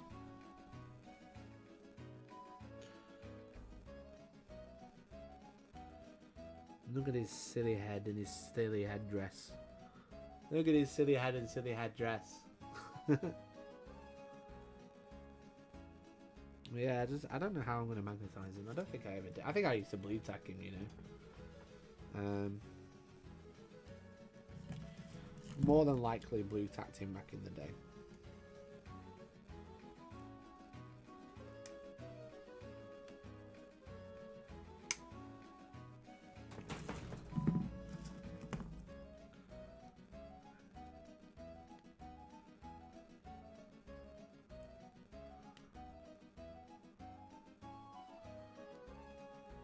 But as I said, what it comes with is a little scenic base, which is quite cool. So if he's not stood in the Howder on how the fuck did he get up there, he stands on this instead, which is quite nice. I'm not sure where his foot goes though. Can't remember. Is it there like that? I'm sure there's a place to put his foot, but I don't remember. Maybe just there. He stands on that instead and points with his little scarabs, which is quite cool. That could be a good way to like represent a magical item or something. But it's nice that he gets like a little scenic base to stand on if he doesn't stand on the Howder in the end, which is quite cool. So we got the body build. So we'll try and paint this guy next week. I'll try and build him over the weekend and get his gap filled and get him primed, and we'll paint him next week on Wednesday, on the Wednesday show. So that's it. That's the end of the stream, I'm afraid, chat. It's been fun. It's been emotional. And I really appreciate you hanging out. But I'm going to go get some food. I'm starving. It's also 1:30. It's food time. So I'm going to go get some food. Go play some Palworld probably. Do more stream. I've got some admin to do. And then I've got to go and I'm going to go shopping. Very excited. But it's been fun. It's been really fun today. So I really appreciate it. Thank you for hanging out. Thank you for liking the stream. Thank you for supporting the channel. I hope you've enjoyed it. I'm glad you're all excited and want me to stream more, but I'm hungry. And I'm not going to leave the stream on because people could play that put a VOD on earlier. But yeah, it's been fun. So thank you. Thanks for hanging out. Thanks for enjoying the news. Thanks for watching the daytime TV. And now it's the lunchtime. Morning TV's finished. So now it's time for lunch. Okay. I don't know what's on in the afternoon, but I'm sure you can find something. So yeah. Thanks for the support. I really appreciate it. Space Marine 2 will be the time. Yeah, when Space Marine 2 comes out, I will do a big stream. But yeah. Thank you so much for watching. Thanks for hanging out. And hopefully I'll catch you Friday for the Friday show. We won't be doing Old World because we never made the goal. For some reason, people don't care about Old World content, so I'm not doing it. So thanks for watching. I'll be back Friday evening at 8 PM. Good night. afternoon, evening, and goodbye. Goodbye, bye, bye, bye, bye, bye.